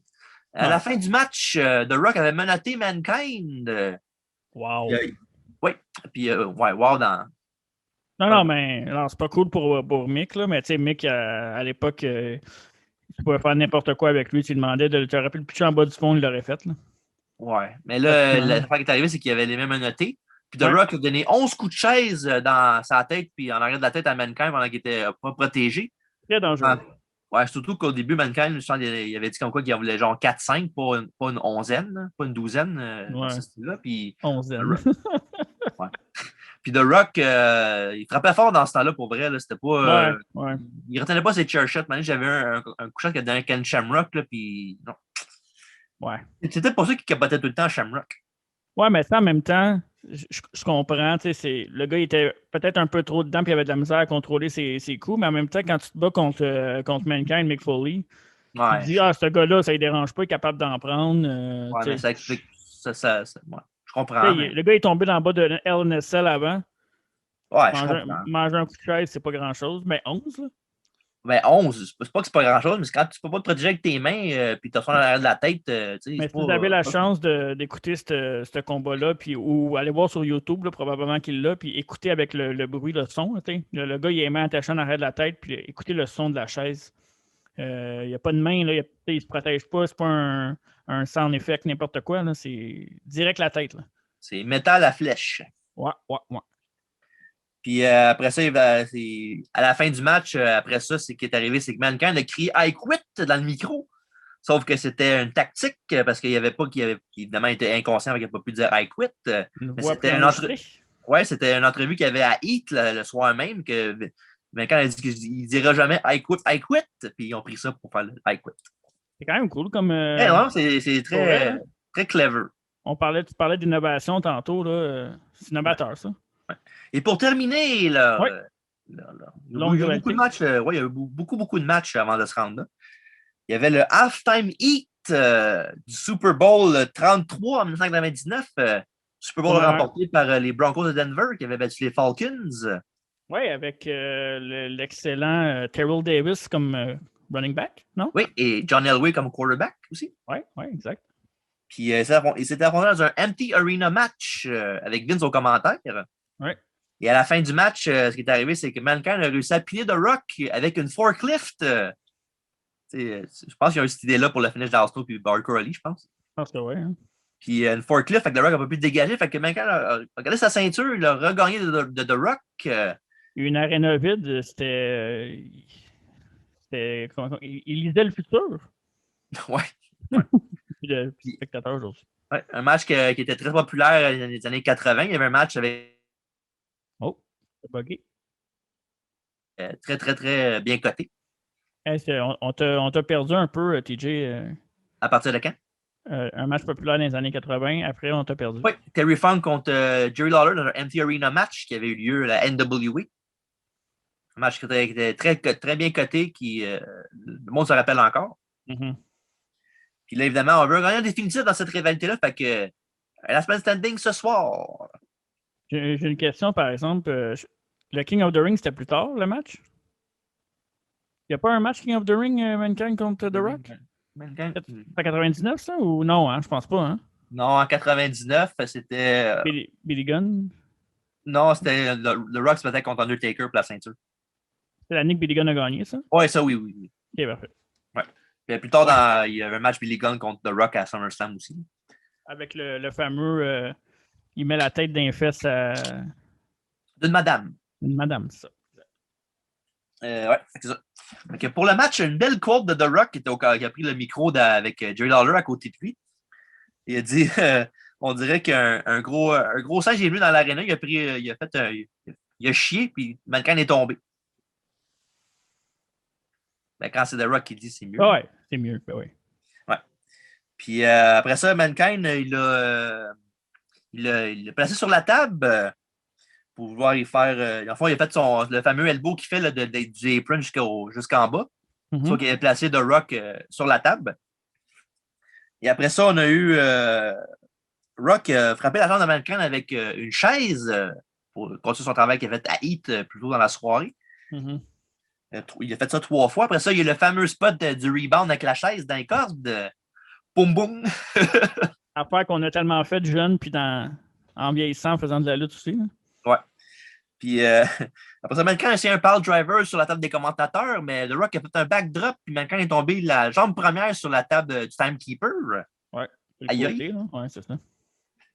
Puis non, disons que en plus, c'est bon, ça travaille la jambe encore plus. Dans ton review, as-tu le spot des steps d'en haut du ring jusqu'en bas du ring? Ouais. Oui, en fait, c'est mon prochain point. J'ai bien aimé ce spot-là. Oui, The Rock est dans le ring, puis il prend les steps à bout de bras, puis il lance les steps direct en bas sur Mankind, direct sur la jambe encore une fois. Ouais. Ben, c'est ça, le spot est hot, là, mais disons que. Ouais, non, c'est ça. C'est parce que Mankind ne se protège pas beaucoup, mettons. Hein. En même temps, comment tu veux vraiment te protéger des steps qui se fait lancer du ring jusqu'à toi en bas? Là, ben, tu le fais pas. C'est ça que je veux dire, c'est que tu acceptes le spot parce que tu te protèges pas non plus en même temps. Hein. Ouais. The Rock a un peu sa leçon de tantôt, puis il prend le micro pendant le match, encore une fois. Yes. Puis il chante sa version d'un succès de Elvis Presley, sorti le 27 janvier 1956, le Heartbreak Hotel. Et là, j'aimerais que tu la chantes maintenant. Si, ouais, non. Oui, non, tu vas la chanter. OK. Vas-y. Pas une gorgée? Oui, vas-y. Et là, je suis désolé pour les personnes qui écoutent le podcast en auto. Faites attention. Parquez-vous, rangez-vous, ça risque de vous faire mal. Puis moi, j'ai mis mes écouteurs à off. Merci beaucoup. Ben là, faut que tu m'entendes, là. OK, parfait. Je vais t'écouter, moi. Je suis correct, je suis assis. Et dans 3, 2, 1. Since Rock's baby left him, you found a new place to dwell. But it's down at the end of Jabroni Drive at SmackDown Hotel. Bababou. OK. Oh boy. Ben, c'est toi qui t'ai incité. Et juste pour vous dire qu'il a choisi le bon métier, animateur et non chanteur. Parfait. Là, c'était pas pire, là. Ouais, c'était pas pire, c'est vrai. J'essaie d'imiter The Rock le plus possible, mais c'est pas évident, là. Hey, d'ailleurs, c'est drôle que tu chantes. J'ai rêvé un chanteur cette nuit. Chanteur Sirois? Non, j'ai rêvé à Kevin Parent. J'ai dit, pourquoi tu mettais ta graine dans des verres quand les enfants te regardaient? Puis il a fait, j'ai jamais fait ça, moi, c'est ça. Fait que c'est aussi bon imitateur. Tu veux parler de moi, Aussi bon imitateur que toi, chanteur. Parfait, on peut continuer. Ben, c'était correct en imitation. Merci. C'est juste que. Non, ça part pas. Ça. Mais bon. Hors contexte. Évidemment, The Rock, il a pogné le Rock en Mandible Claw, puis il avait oh! Parce qu'il y avait le micro à côté de lui. Ah, dans le fond, il a fait comme un Mario Pelcha, dans le fond. Oh! Un podcast d'imitation de chansons. La semaine prochaine au podcast, Kevin Parent et Mario Pelcha.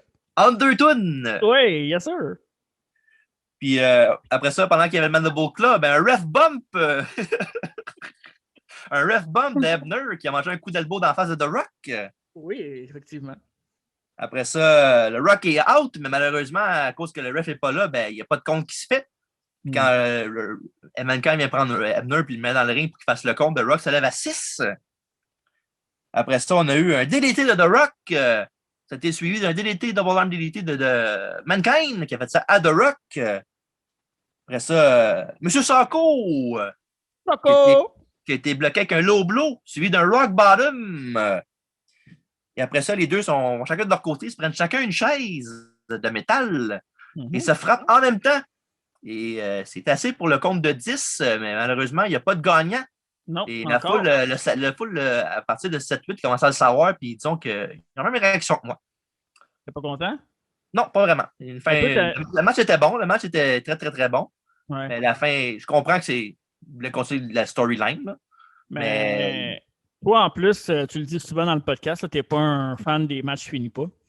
Non. Mais dans ce temps-là, je peux plus comprendre, vu que c'est là-dessus d'Era, puis ils faisaient souvent ça. Là. Puis moi, dans le fond, la storyline, ils voulaient l'étirer le plus possible aussi. Là. Ça a continué après, me semble, non? Ça a duré jusqu'au lendemain à Raw. Ouais, c'est vrai. Mais avec le match que la foule a eu, c'est pas tant grave non plus. Là. Non, comme je te dis, le match est très, très bon. C'est juste le match que la fin a comme pas scrappé, mais ça n'a pas aidé. Là. Mais bon. Puis, fait que c'est ça, comme d'habitude, trainers referees down, comme dirait Michael Cole. Puis, ils viennent le chercher les deux en civière. Oui. Fait que ça, malheureux. Puis, direction hôpital pour les deux. J'ai bien aimé le double chair shot, qu'ils se sont vraiment pognés sur la tête les deux. Là. C'est pas un spot qu'il avait fait avec Sean et Triple H à un moment donné, ça? Oui. Genre un coup de chaise sur le Chill Music, une affaire de même? Oui. Fait que c'est ça. Malgré la fin de merde, très bon last man standing entre les deux pugilistes. Excellent. Avec de l'intensité et des très beaux spots. Ouais, toujours une bonne chimie entre les deux. Oui, puis comme ça tantôt, le lendemain à Raw, il y a un combat d'échelle entre les deux. Ouais. Et ça a été remporté par The Rock avec l'aide de la Corporation. Fait que direction WrestleMania Main Event pour M. Maivia. Un de ses nombreux main events. Oui, tant mieux. Ouais, ben oui. Match numéro 8, le main event de la soirée. Oui. Wow. M. McMahon affronte Stone Cold Steve Austin dans un combat de cage avec en jeu le spot de main event de WrestleMania de Stone Cold. Et une cage noire, il faut le préciser. Trempée d'acier noir. Ouais. Comme ça. Ouais, c'est ça. En fond, Vince a gagné le Rumble avec l'aide de The Rock qui est venu aider, qui est venu distraire Austin pendant que Vince le sorte, avant que Vince le sorte. Ouais. Et le lendemain, à Raw, M. McMahon a déclaré que, vu que c'est pas un lutteur, ben, il laissait son titre de WrestleMania Main Event vacant. Sauf que le commissaire...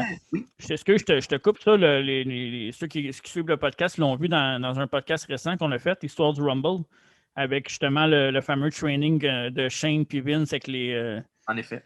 Oui, puis on a vu l'élimination aussi. Là. Fait que si jamais vous voulez voir ce visuel-là, allez voir Histoire du Royal Rumble. C'est 88 à 99. Ben, c'est plus loin que ça. 88 à 2005, je pense. 2008. 2008. Fait qu'il est là-dedans. Désolé. Spotify, Apple Podcasts et YouTube. Oui, mais s'ils veulent le voir, c'est sur YouTube. Ils ne le verront pas sur Spotify. Oui, t'as raison. Ouais. Mais il est disponible, là, pareil. Ben oui, allez l'écouter. C'est ça, long. Puis il n'y a pas TJ Champa dans celui-là. Fait que vous êtes correct. Hey, je fais ce qu'on me demande, OK? C'est vrai. Fait que c'est ça. Puis le commissaire Shawn Michaels, par exemple, il a dit que ça ne se passait pas de même. Il disait que si Vince, le gagnant du Rumble, mettait son title shot en forfait, ben, c'est le runner-up qui gagnait le title shot à WrestleMania. Puis évidemment, le runner-up, c'était Stone Cold Steve Austin. Fait que McMahon n'était pas content. Non. Puis Stone Cold, lui, il a dit qu'il en a profité pour challenger Vince en remettant ce spot-là en jeu, juste pour avoir la chance d'affronter Vince one-on-one dans un combat, puis il casse la gueule. Puis il dit que pour être sûr qu'il n'y avait pas d'interférence, il a demandé un combat de cage, que Shawn a dit oui. Puis McMahon a par la suite promis qu'aucun membre de la Corporation interférait dans le combat. C'est important pour plus tard. Il y avait un plan. Toujours. Puis, comme je parlais tantôt, le Raw d'avant, le soir d'avant le pay-per-view, il y avait un combat de gauntlet avec la Corporation qui affrontait Stone Cold Steve Austin. Il a réussi à runner le gauntlet au complet jusqu'à temps qu'il arrive à la fin, Big Boss Man qui s'est fait disqualifier en faisant exprès avec le Nightstick. L'excellent Big Boss Man. Ouais. Ce qui a permis à Vince, le dernier cas surprise du gauntlet match pour punir Stone Cold 1, 2, 3. Oui. Puis évidemment, après ça, il y avait le fameux spot où tout le monde tient Austin, puis Vince qui crie dans la face, là, le spot qu'on a vu plein de fois dans des packages vidéo, puis sur des pochettes de VHS aussi. Ben, sur une pochette. Ouais. Austin contre McMahon, pour ceux qui se demandent c'est quoi. Ouais. Et fait que c'est ça, puis Bring on the Cage! Ouais. Je vais en parler tout de suite parce qu'à la fin, on va avoir d'autres choses à parler vu qu'il arrive quelque chose, là, pour ceux qui ne l'ont pas vu. Quand on dit que. Quand le monde dit que Vince est exigeant avec ses lutteurs puis qu'ils veulent qu'ils fassent des moves des fois dangereux, des manœuvres dangereuses. Alors, regardez ce match-là, ce cage match-là où Vince était plus jeune à l'époque, mais gardez en tête que Vince, c'est pas un lutteur. Puis regardez les spots qu'il fait, les spots, les moves qu'il mange dans ce match-là, entre autres. C'est pas le seul match. Regardez ça pour un vieux bonhomme qui lutte pas. Là. Mm-hmm. Ça en dit beaucoup, je trouve. C'est pas n'importe qui. Je pense pas que Tony Khan ferait ça. Là. Non, c'est sûr. Ben, c'est sûr, il n'est pas fou dans la tête, lui. Je veux pas blaster Tony Khan. Je suis pas ça pour ça. Là. Je sais que ma critique est intense ces derniers temps. AEW contre WWE tout le temps, hein? Pas que j'ai été doux dans le preview, fait que. Mais, tu sais, pour vrai, ouais, c'est non, même pas de même. Mais pour vrai, allez voir ça, ça vaut la peine, tu sais, puis vous allez faire comme tabarouette. Ouais. Mais une affaire de Vince qui est le fun avec lui, c'est qu'il ne demanderait pas à un de ses lutteurs de faire de quoi que lui, il ne ferait pas. Oui, on l'a vu d'ailleurs à WrestleMania avec Gronk, hein? Oui, il ne voulait pas faire le saut du balcon jusqu'en bas. Surtout, il y avait genre 8 gars pour l'attraper. Ouais. Il ne voulait pas le faire, puis Vince il a dit regarde, c'est pas dangereux, regarde, je vais le faire moi-même. Puis il l'a fait. Ouais. Puis OK, ben si lui est capable de le faire, moi je suis capable de le faire, évidemment. Ouais. Le Gronk il a dit mais c'est qui va m'attraper? Puis là, Vince il a dit inquiète-toi pas, Miz il n'est pas là. Ouais, Drew Gulak, puis Puis non, puis pas juste ça c'est aussi, je m'avais parlé aussi de WrestleMania 12 aussi, quand Shawn a fait son entrée avec le zipline là, du top de l'aréna. Mais Vince l'avait fait, ce spot-là, le plus haut dans la journée. Ouais. Ouais. D'ailleurs, cette affaire-là, Darby Allin l'a fait à AEW récemment. Oui, ça a bien marché. Ça a bien marché, mais on dirait que ça m'a fait un petit. Habituellement, c'est toi le gars sensible. Là. Ouais. Mais quand j'ai vu ça, j'ai fait comme ah, ça me rappelle des mauvais souvenirs. Ouais. Ben, c'est parce que l'affaire qui a peut-être aidé, je pense, c'est qu'au lieu de descendre, il allait comme ça de côté, genre. Ouais, mais peut-être si tu tombes, pas ça change grand-chose parce que si tu tombes, là, ouais, c'est ça. Mais je sais pas. Puis c'est sûrement de moins haut aussi. Là.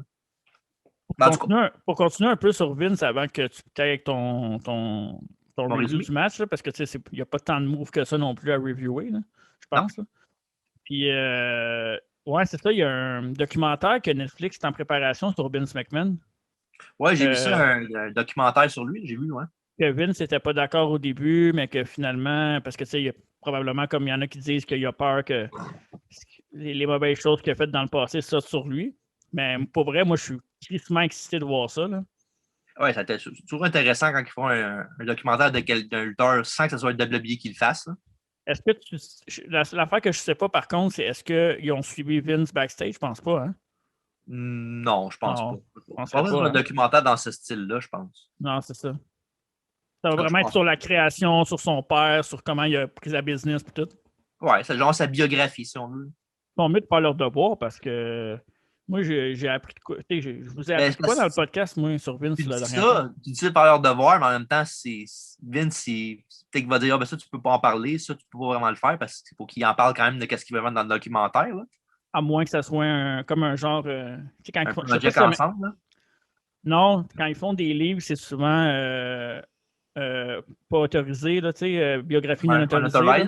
Ouais, c'est ça. Fait que je ne sais pas si pour la vidéo, je ne suis pas certain à 100% que tu as le droit de faire ça, par contre. OK.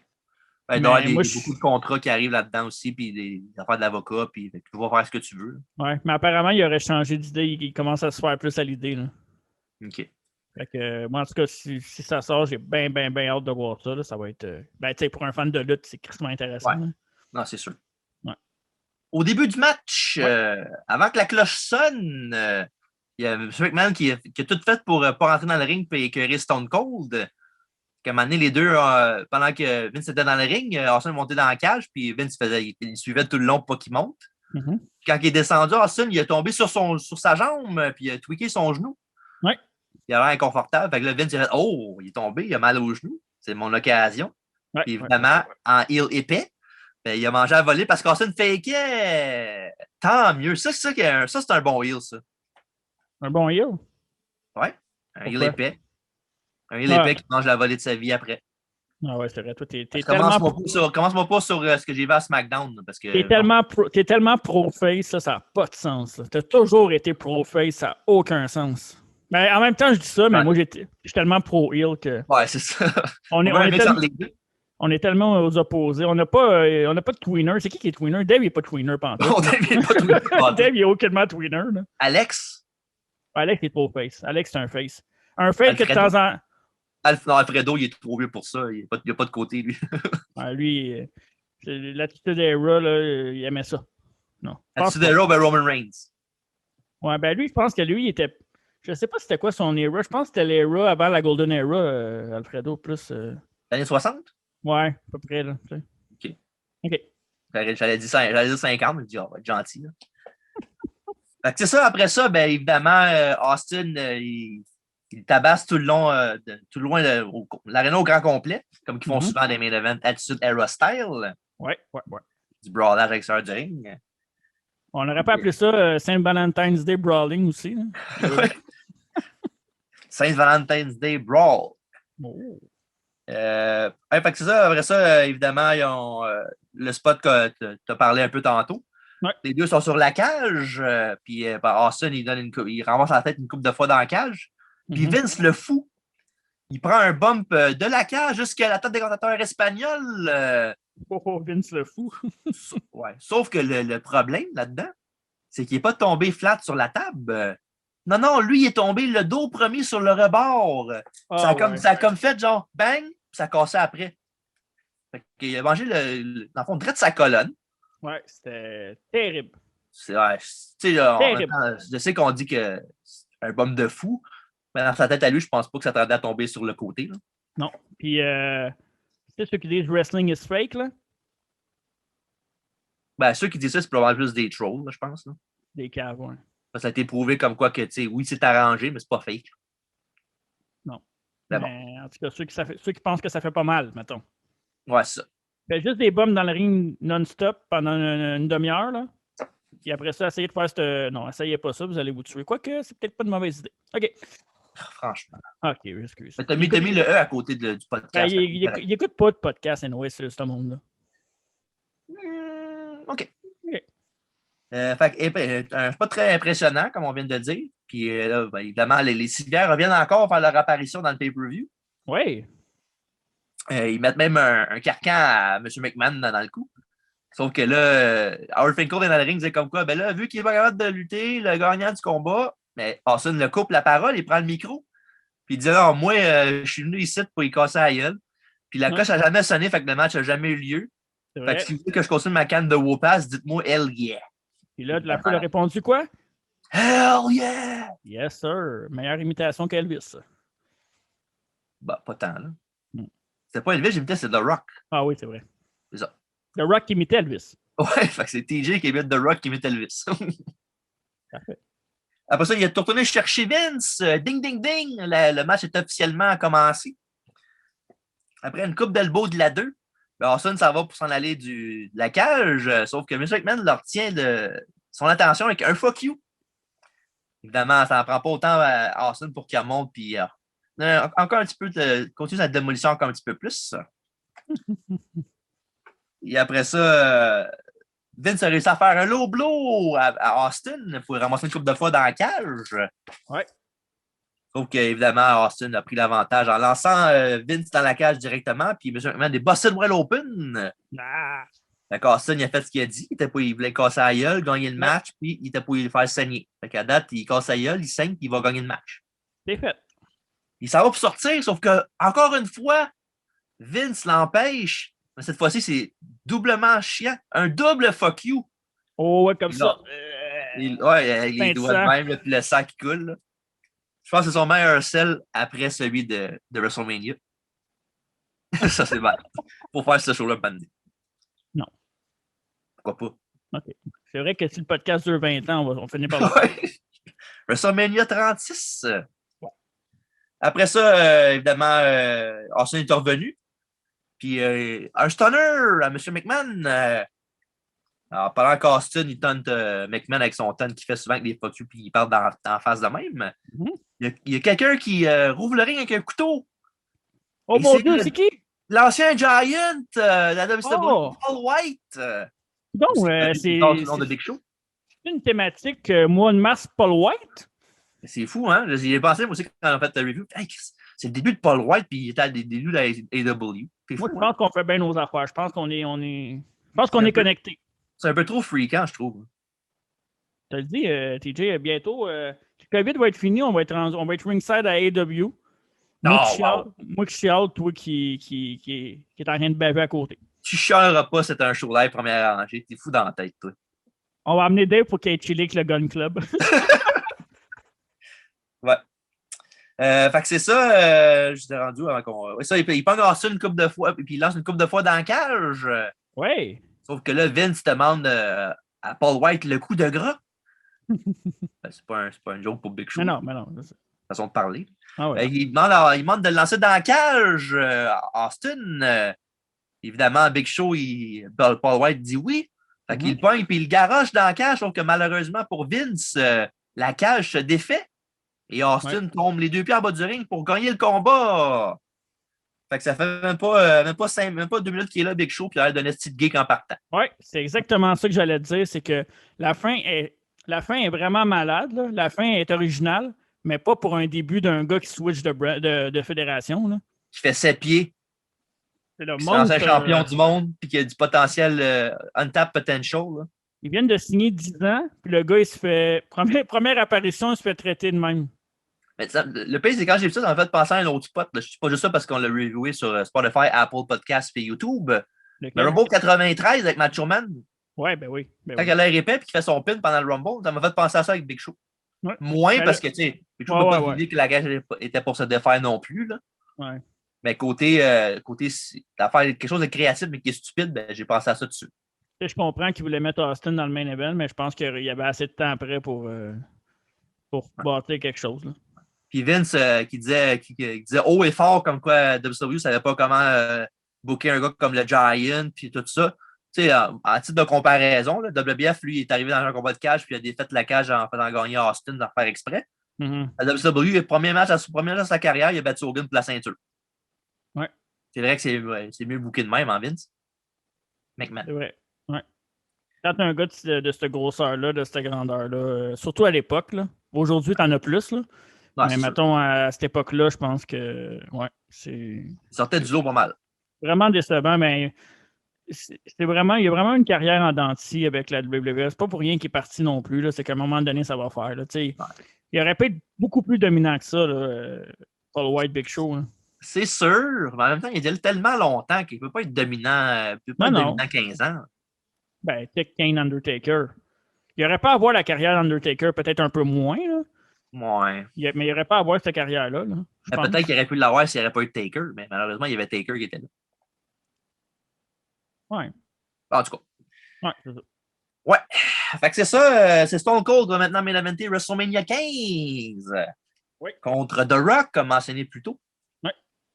Fait qu'en fond, un côté cage match, c'était solide, mais ce qui a fait le pesant d'or du combat, c'est le storytelling. Oui, vraiment. Avec les deux, vraiment, c'était vraiment bien booké. Oui. Puis ça, puis le bump de Vince aussi qui sort beaucoup du lot, là, qui était écœurant. Oui. Vraiment, puis, le Pascal de Vince, les fuck you. À l'époque, c'était vraiment un gros. Je me souviens, là, c'était vraiment. J'avais pas. Je pense que c'est un des seuls pay-per-view que j'avais pas vu. C'est Valentine's Day Massacre à l'époque. Mm-hmm. J'avais fait une crise à ma grand-mère à l'époque qui louait les pay-per-view. Pour le commander. Ouais, jusqu'à 19h59. Elle m'avait dit peut-être à 19h55, genre. Puis elle m'a dit non, dernière minute, j'ai fait une crise. Puis la même soirée, Paul White est arrivé, puis j'étais en tabarnak. C'est sûr. J'ai manqué Big Show. J'ai manqué Big Show. Hey, j'ai pleuré. J'avais quel âge en 99? J'étais en secondaire. J'ai-tu pleuré? Non, j'ai pas pleuré. J'ai fait une crise. Une solide crise. Une crise correcte, là. Ouais, j'étais en crise. Mais j'aurais pu pleurer aussi. À cette époque-là, peut-être que pour la lutte, là. Ouais. Il aime son Big Show, qu'est-ce qu'il voulait faire? Mais non, mais c'était un petit gros deal, ça, là. Ouais. Fait que dommage qu'il ait eu l'air d'un épais. Puis je veux pas rajouter par-dessus, là. Ouais. Mais 2 semaines plus tard, à Raw, Big Show a perdu clean contre Stone Cold dans un match. Ouais, ça aide pas non plus. Ouais. Bref, c'est ça. Je comprends que Stone Cold, c'était la grosse vedette, mais c'est quand même... En tout cas, clean. Je peux comprendre l'interférence, disqualification, mais clean. WrestleMania 15, Big Show s'est battu, non? Non. Ouais, il s'était battu contre Mankind dans un combat pour savoir qu'il était pas l'arbitre spécial du main event.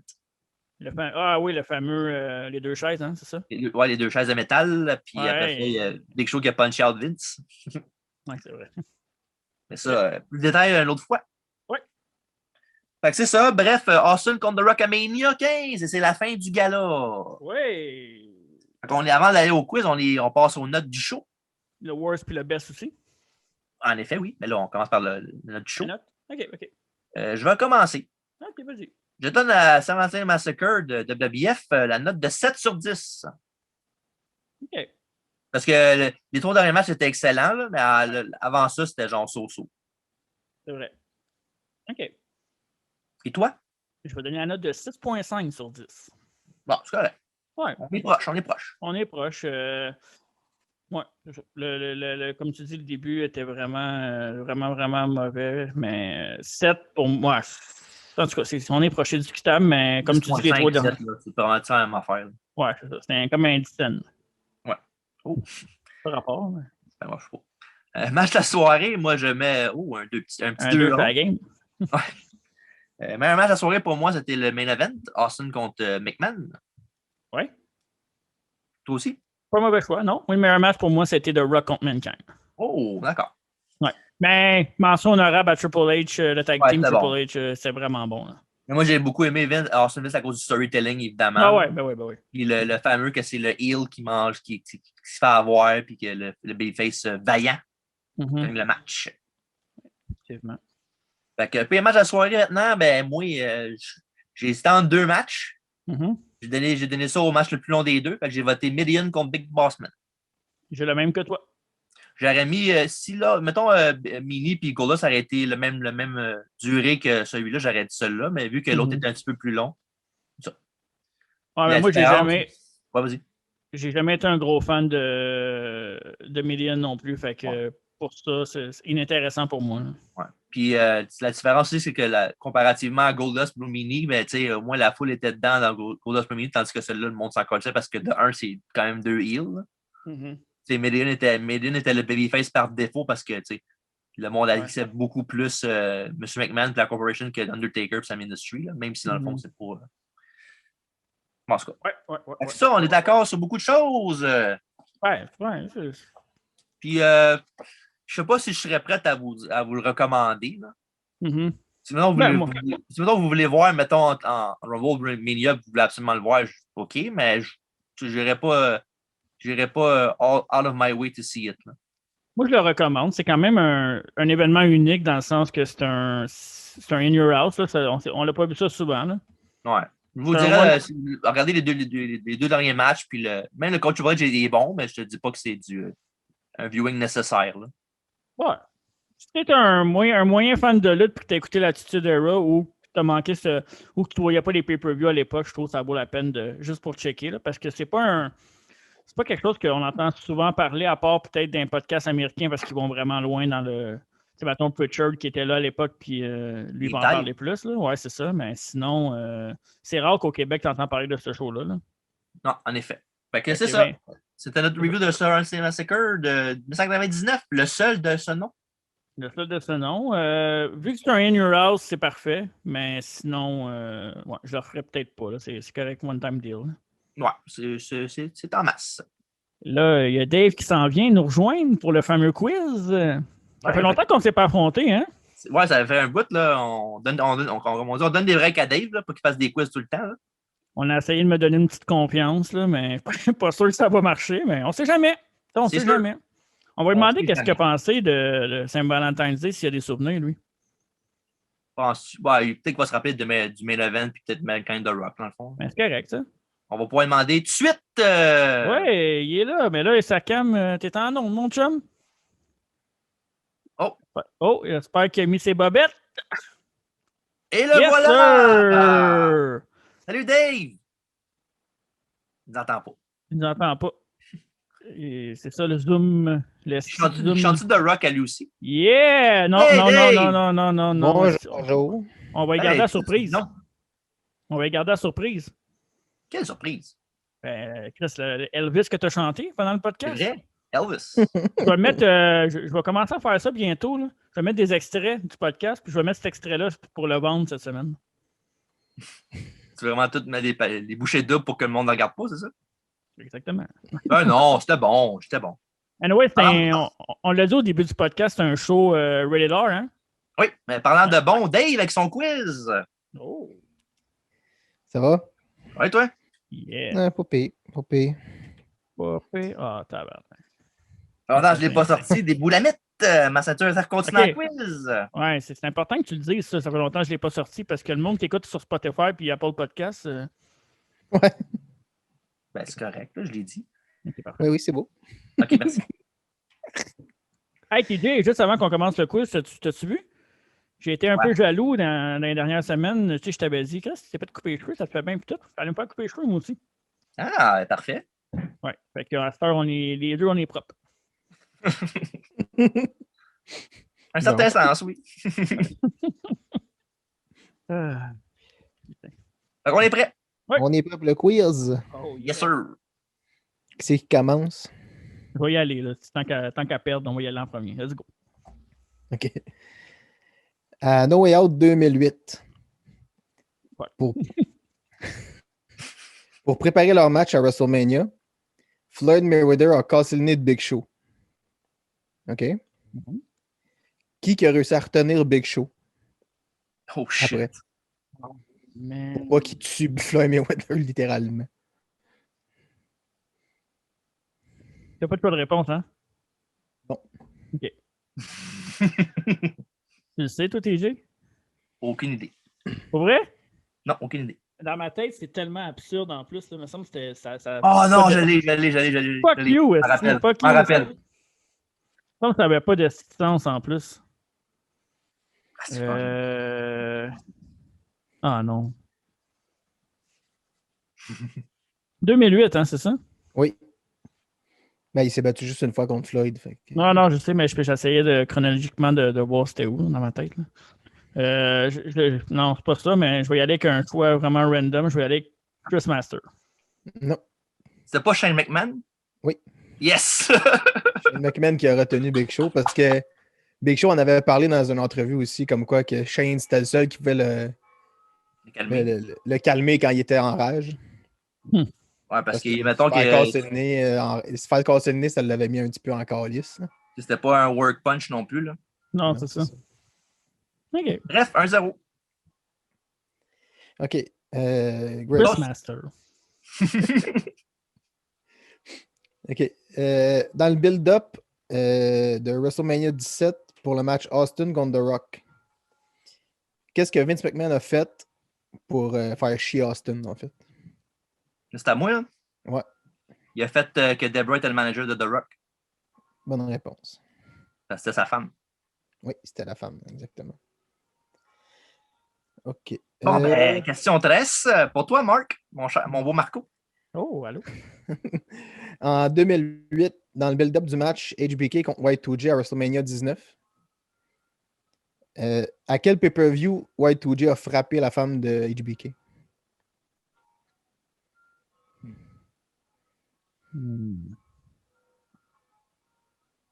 C'était un No Way Out. Non, d'autres répliques. C'était pas SummerSlam? SummerSlam, exactement. Ah, tu m'énerves! Il avait punché Rebecca. Direct dans la gueule. Ouais. Ça aussi, c'est un autre pas un work punch, ça non plus. Non, c'est ça, il a mal fait son punch, puis il l'a frappé pour vrai. Dans l'œil ou dans la gueule? Ah, la bosse, lèvre. je pense. Il avait une lèvre enflée, puis tout. Ah, moi, je pensais que c'était ses injections. Oh. Elle les avait pas avant, elle les avait juste après le punch qui était gonflé. OK. Quattro. On est rendu à Hey. Oui. Je fais des fautes. Okay. Dans le build-up du match Kane-Taker à Mania 14, Kane a brûlé Undertaker dans le cercueil. C'était à quel pay-per-view? Rumble. Bonne réponse. He is alive! Le souper, es-tu prête? Moi, je me sers, en tout cas. Celui-là, tu devrais être capable de l'avoir. Là. Triple H. À No Way Out 2000, c'était quoi le main event? On a parlé en plus dans le podcast il n'y a pas longtemps. Je m'avais mélangé de... C'est 2001 qu'on avait parlé. Je pense pas qu'on a parlé en 2000. Pour vrai? Il me semble que non. Je me souviens juste pas si c'était le main event. Il me semble que non. Fuck! Je vais y aller LNSL Triple H contre Cactus Jack. Bonne réponse. OK. Ah ben oui. Ouais, c'est pas sûr. Juste une petite seconde. Là, mon téléphone s'est fermé. Bon, OK. 4-1, c'est question 6, je pense, Dave. Ouais. 6, oui, exactement. Réponse yes. No Way Out 2003, à Montréal. Oh. Ah oui. Qui était le partenaire de Chris Benoit dans un match 3 contre 2? C'était contre le Team Angle et Kurt Angle. Brock? Bonne réponse. C'est Edge qui était blessé. Ouais, je le savais, ça, en plus. Ouais. Hey, moi, j'ai une question pour vous deux. Savez-vous c'était quoi la tune thème du pay-per-view? Non. Noël 2000? Non. Ouais, c'est ça, dans le fond, ouais. 2003? 2003, ouais. Ah, c'était... c'était Bring Me to Life. Bring Me to Life, exactement. L'évanescence. Ouais. Oui. OK. Question 7. Siété. À Fastlane 2016. Les tabarnak. Contre qui s'est battu Goldust? Oh, si bois. Déjà que je suis pas très attentif à ce pay-per-view-là. C'était à qui? C'était à Mark ou c'était à moi? C'est à moi. 2016, tu dis? Ouais. Cody Rhodes. Je vais te le donner. Moi, c'est c'est Stardust. mais Ouais, Stardust. OK, merci, c'est fin. En bout de ligne. c'est la même affaire. Ah ouais. Même médecin. Question Ocho. Oui. 5-2. C'était quoi le main event de Fastlane 2017?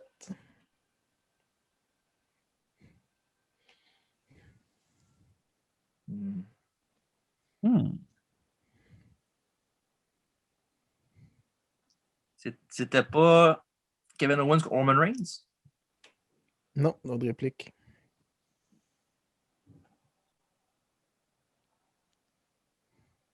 Roman Reigns contre Dean Ambrose. Non. C'était Goldberg contre Kevin Owens. Ah ouais, c'est vrai. Ah, ben oui. Colin.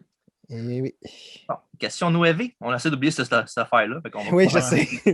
Désolé de vous remettre le nez dedans. Ouais, merci, Dave. Fucking old bird. OK, on retourne en 98. Oh. À No Way Out. Qui était l'adversaire de Taka Michinoku dans le match de Light Heavyweight Title?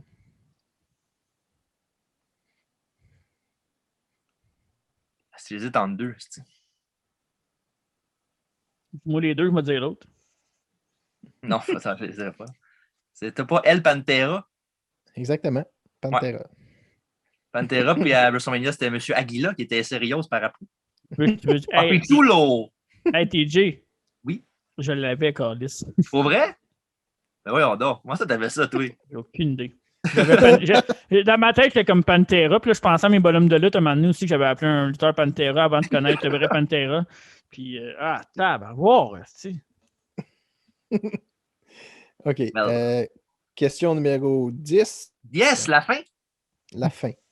Pour Marc, celle-là? Ouais, la fin pour moi. No Way Out. Oh, que c'était un peu, là. Oh, boy. J'ai comme pas écrit l'année, fait que c'est comme pas fin pour vous autres. Dis-nous la réponse, on va dire c'est quelle année. Ah ouais. Dis-moi ça, puis TJ va te le dire.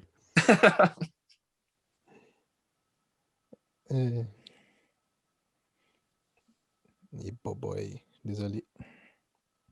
En attendant, ceux qui sont sur Spotify, puis YouTube, puis Apple Podcast, ben, les prochains podcasts, on a beaucoup qui s'en viennent bientôt. On est dans le WrestleMania Season. Ça veut dire WrestleMania de 15, 8 et 30 à reviewer dans les prochaines semaines. Évidemment aussi notre preview de WrestleMania de cette année. Ouais. Ça en vient en espérant que tout le monde soit là. À Tampa Bay. Est-ce que Kevin Owens va sauter du bateau? C'est ça qu'on se demande. Au Raymond James Stadium, l'aréna où Tom Brady, l'excellent Tom Brady, joue au football et gagne des championnats, hein, Marc?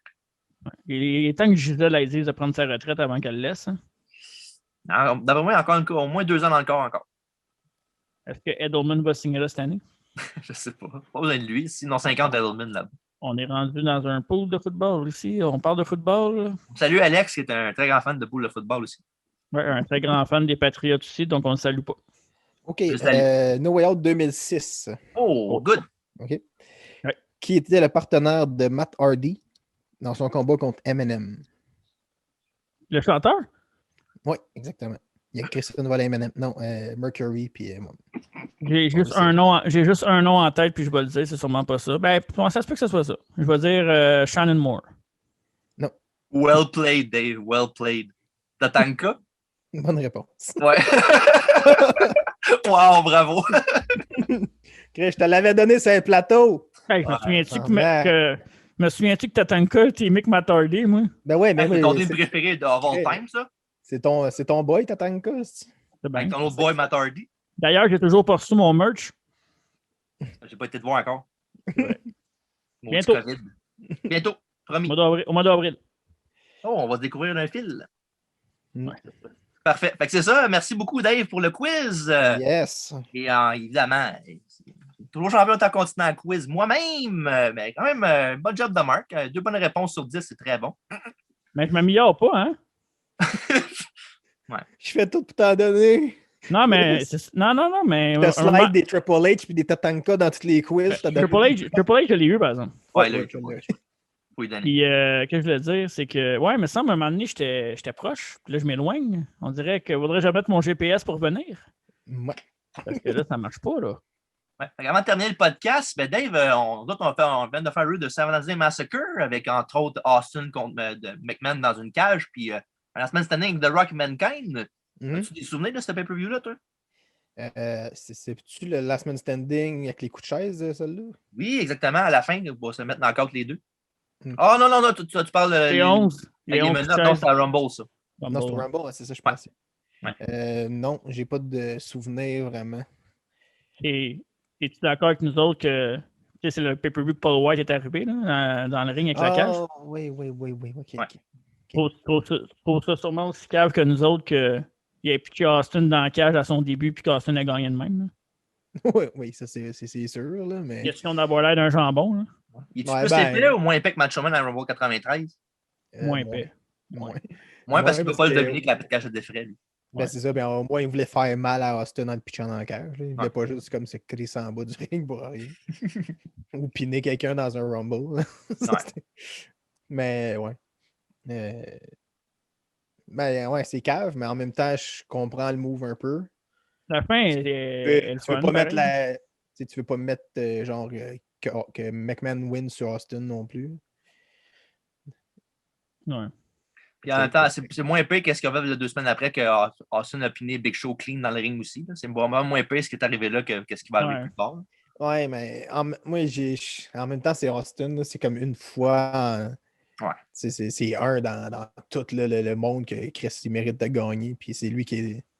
Je sais pas, c'est un des gros gars, genre, que je peux pas rien dire comme quoi il gagne des matchs, là, parce que c'est comme. C'est ça qui pouvait être piner sans faire mal. Là. Ouais, ben c'est ça, tu sais. Et en même temps, tu te fais piner par genre The Biggest Man. Tu sais, c'est comme. Le plus gros star. C'est pas tant grave, là, en vrai, mais c'est sûr que pour un gros monstre de s'appuyer, se faire crisser une volée, c'est moyen. Là. Puis en plus, c'est plus un match que tu builds aussi là, à long terme, là, que tu fais pas genre 2 semaines après son début à WWE. Là.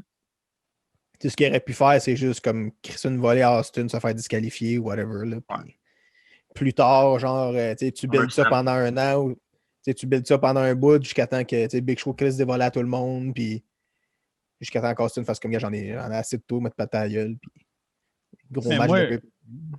Je ne vais pas faire mon Guillaume Lepage avec ma question qui tue, mais je vais vous poser la question qui tue à vous deux. Qu'est-ce qui est plus sans dessin, ça ou pas savoir que Shaquille O'Neal est trop grand pour l'ambulance? J'avoue Shaq. Il l'a là. Il l'a là. Celle-là, je l'ai ri encore, les sans Ouais. Sinon, avant de terminer, tu te rappelles-tu du gros bump de Vince McMahon qui avait pogné dans ce match-là? Ben, je sais que Vince il prenait tout le temps il prenait tout le temps des bumps. Là. Il faisait exprès parce que justement, il n'y avait pas le talent in-ring. Là. Ouais. Mais c'est ça. Fait qu'il faisait tout le temps des gros spots de même où il se bladait à côté. Là. Ouais. Le bump de la table, là, ce qui est tombé sur la table, mais sur le rebord, là, puis genre. Non, je me souviens pas de. Okay. Ah, il est-tu tombé de la cage ou non? Oui, exactement, oui. La cage, ouais, ça me dit quoi. Mais il en a tellement fait, Vince, là, pour vrai. Ouais. Pour un gars qui n'est pas un lutteur, là, sacrément qui se donnait. Ouais, il se donnait corps et ombre dans tout ce qu'il faisait, ça, c'est sûr, certain. Ouais. Ben, c'était pareil comme Shane dans le temps aussi. Là. Ouais. Les deux est-ce qu'ils se donnaient à fond pour à Star moins. Là. Ouais, peut-être qu'ils se donnent trop. Ouais. Mais ouais, dans ce temps-là, c'était quand même. Ils savaient que c'était pas des lutteurs, puis ils faisaient exprès pour justement être entertaining d'une autre façon. Là, puis de manger des gros bums, c'était une belle façon de l'être. Puis de ne pas avoir peur aussi de manger des estis de coups de chaise qui mangeaient sur la tête. Puis, c'est ce qu'on disait avant. À son âge, en plus. Ce qu'on disait avant, c'est que tout ce qu'il demandait à ses lutteurs, c'est qu'il était capable de le faire ou presque. Là. Ouais. Ouais, ben c'est ça. Il n'aurait jamais demandé à quelqu'un de faire de quoi qu'il n'aurait pas fait lui-même. Exactement. Exact. Ouais. Puis il l'a encore prouvé récemment, même dans son vieil âge, qu'avec Gronkowski, là, récemment. Hein? C'est ça, il l'a dit tantôt. Il écoute sans le savoir. Ouais. Hey, moi, je pense qu'il va le prouver toute sa vie. Là. Ouais. TJ. Oui, quoi? On parlait d'Austin il n'y a pas longtemps. J'ai goût de prendre la balle au bon pour dire que bientôt sur le network. On va faire comme The Rock à la chaîne. Bientôt sur le network, Austin a son show, le Broken Skull Session, il reçoit le très Bon, charismatique, un des meilleurs de tous les temps, 14 fois champion. Dolph Ziggler! My boy, Randy Orton. Ça va être quelque chose, mon homme. Ah, ça va être intéressant. Oh, ça va être bon. Il y a des flèches qui vont se lancer là. Oh! Ça va être... En plus, Austin qui a dit sur Twitter Hey Austin, tu m'invites pas à ton. C'est quand tu invites Randy Orton? Puis il a dit attends, quand ça va être le temps. Puis une couple de semaines plus tard, ils ont mis la photo ensemble avec la bière, puis ils ont tourné ça. Fait que ben hâte, très excité. Ouais, moi aussi. J'ai hâte de le skipper sur le network. Merci. Oh, come on. C'est une mauvaise foi. Mais bon, on finira pas le podcast de même. Là. Je m'excuse, les gars. Là. Ouais, c'est ça, excuse-toi. Parfait. Mais ouais, c'est toi le Hills, pas moi. Merci Dave pour le quiz encore une fois. Un excellent quiz comme d'habitude. Ouais. Puis c'est ça, un mot de la fin, les gars, avant de. C'est ça? Ouais. Ça fait du bien, TJ, d'être rebondi après un 3 sur 10 dans le dernier quiz? Ben, c'est sûr, quand t'as affronté toi, c'est plus facile. Ben, tu sais, Dave, il n'y a pas de question sur New Japan Pro Wrestling puis Wrestle Kingdom 10. Hein? C'est sûr. C'est pour être une encyclopédie. Ouais. Je veux dire, l'encyclopédie de la WBF d'abord, il faut continuer de même. Là. Il manquait une couple de pages à ton livre. Ben oui. Qui John Moxley a affronté dans un Deathmatch Tournament à CZW. Je suis dessus, moi, crime. J'écoute pas ça, les Deathmatch à CZW. Dave l'aurait eu, lui. C'était pas Brain Damage? God, c'est ça. Yes! Wow! Yes! Ah, toi, C'était celle-là avec le sazole d'en face, en plus? Hey, toi, Colus! Ah ouais, fuck off, aussi. OK, ben Dave va t'affronter dans le prochain quiz. Fais-moi une affaire de Tournament of Death, là, mais tu arranges ça. OK, on fait de quoi, OK? J'annonce ça ici, là. À WrestleMania Preview, on va avoir un match-up. TJ contre Dave, puis un triple trip, moins Magie, puis Alfredo. OK. C'est bon? C'est ça. Là, deux quiz? Pas une affaire de match, là. Non.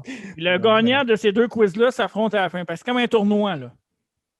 Un gros tournament de WrestleMania Week. WrestleMania Week Preview, ça va être ça. Parfait. OK. Parfait. Les deux gagnants s'affrontent à Mania, c'est ça? C'est ça. OK. Ouais. on va voir pointer le signe. Ouais, oui. c'est ça. Moi et puis toi. Ouais. Avant de terminer, on va remercier Gourou encore une fois. Oui. Notre commanditaire officiel, la boisson organique biologique québécoise 1999 en vente partout. Ça commence à rentrer tout seul, là. Ça commence. TJ, c'est où qu'on peut regarder et écouter ce beau podcast? Merci Dave, on le fera plus la prochaine fois parce que tu le fais trop souvent. On va regarder ça sur YouTube, évidemment. Écouter ça sur Apple Podcasts et Spotify et bientôt sur quoi, Marc? Podbean! Podbean! Oui. Et évidemment, nous suivre sur la page Facebook dans nos chaises de métal pour avoir nos prochains podcasts à venir.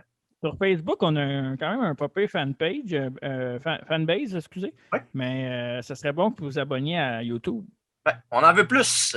Et d'ailleurs, j'en parlais à TJ avant d'embarquer en nombre. Sur Spotify, les podcasts les plus écoutés sont les podcasts de la WCW et Fall Brawl 96, entre autres. C'est noté. Ouais. OK. Parfait. C'est ça, en mon nom à moi, nom de Dave et de Marc. Bonne soirée. Et pas me garer sur Facebook. Salut. Bye bye.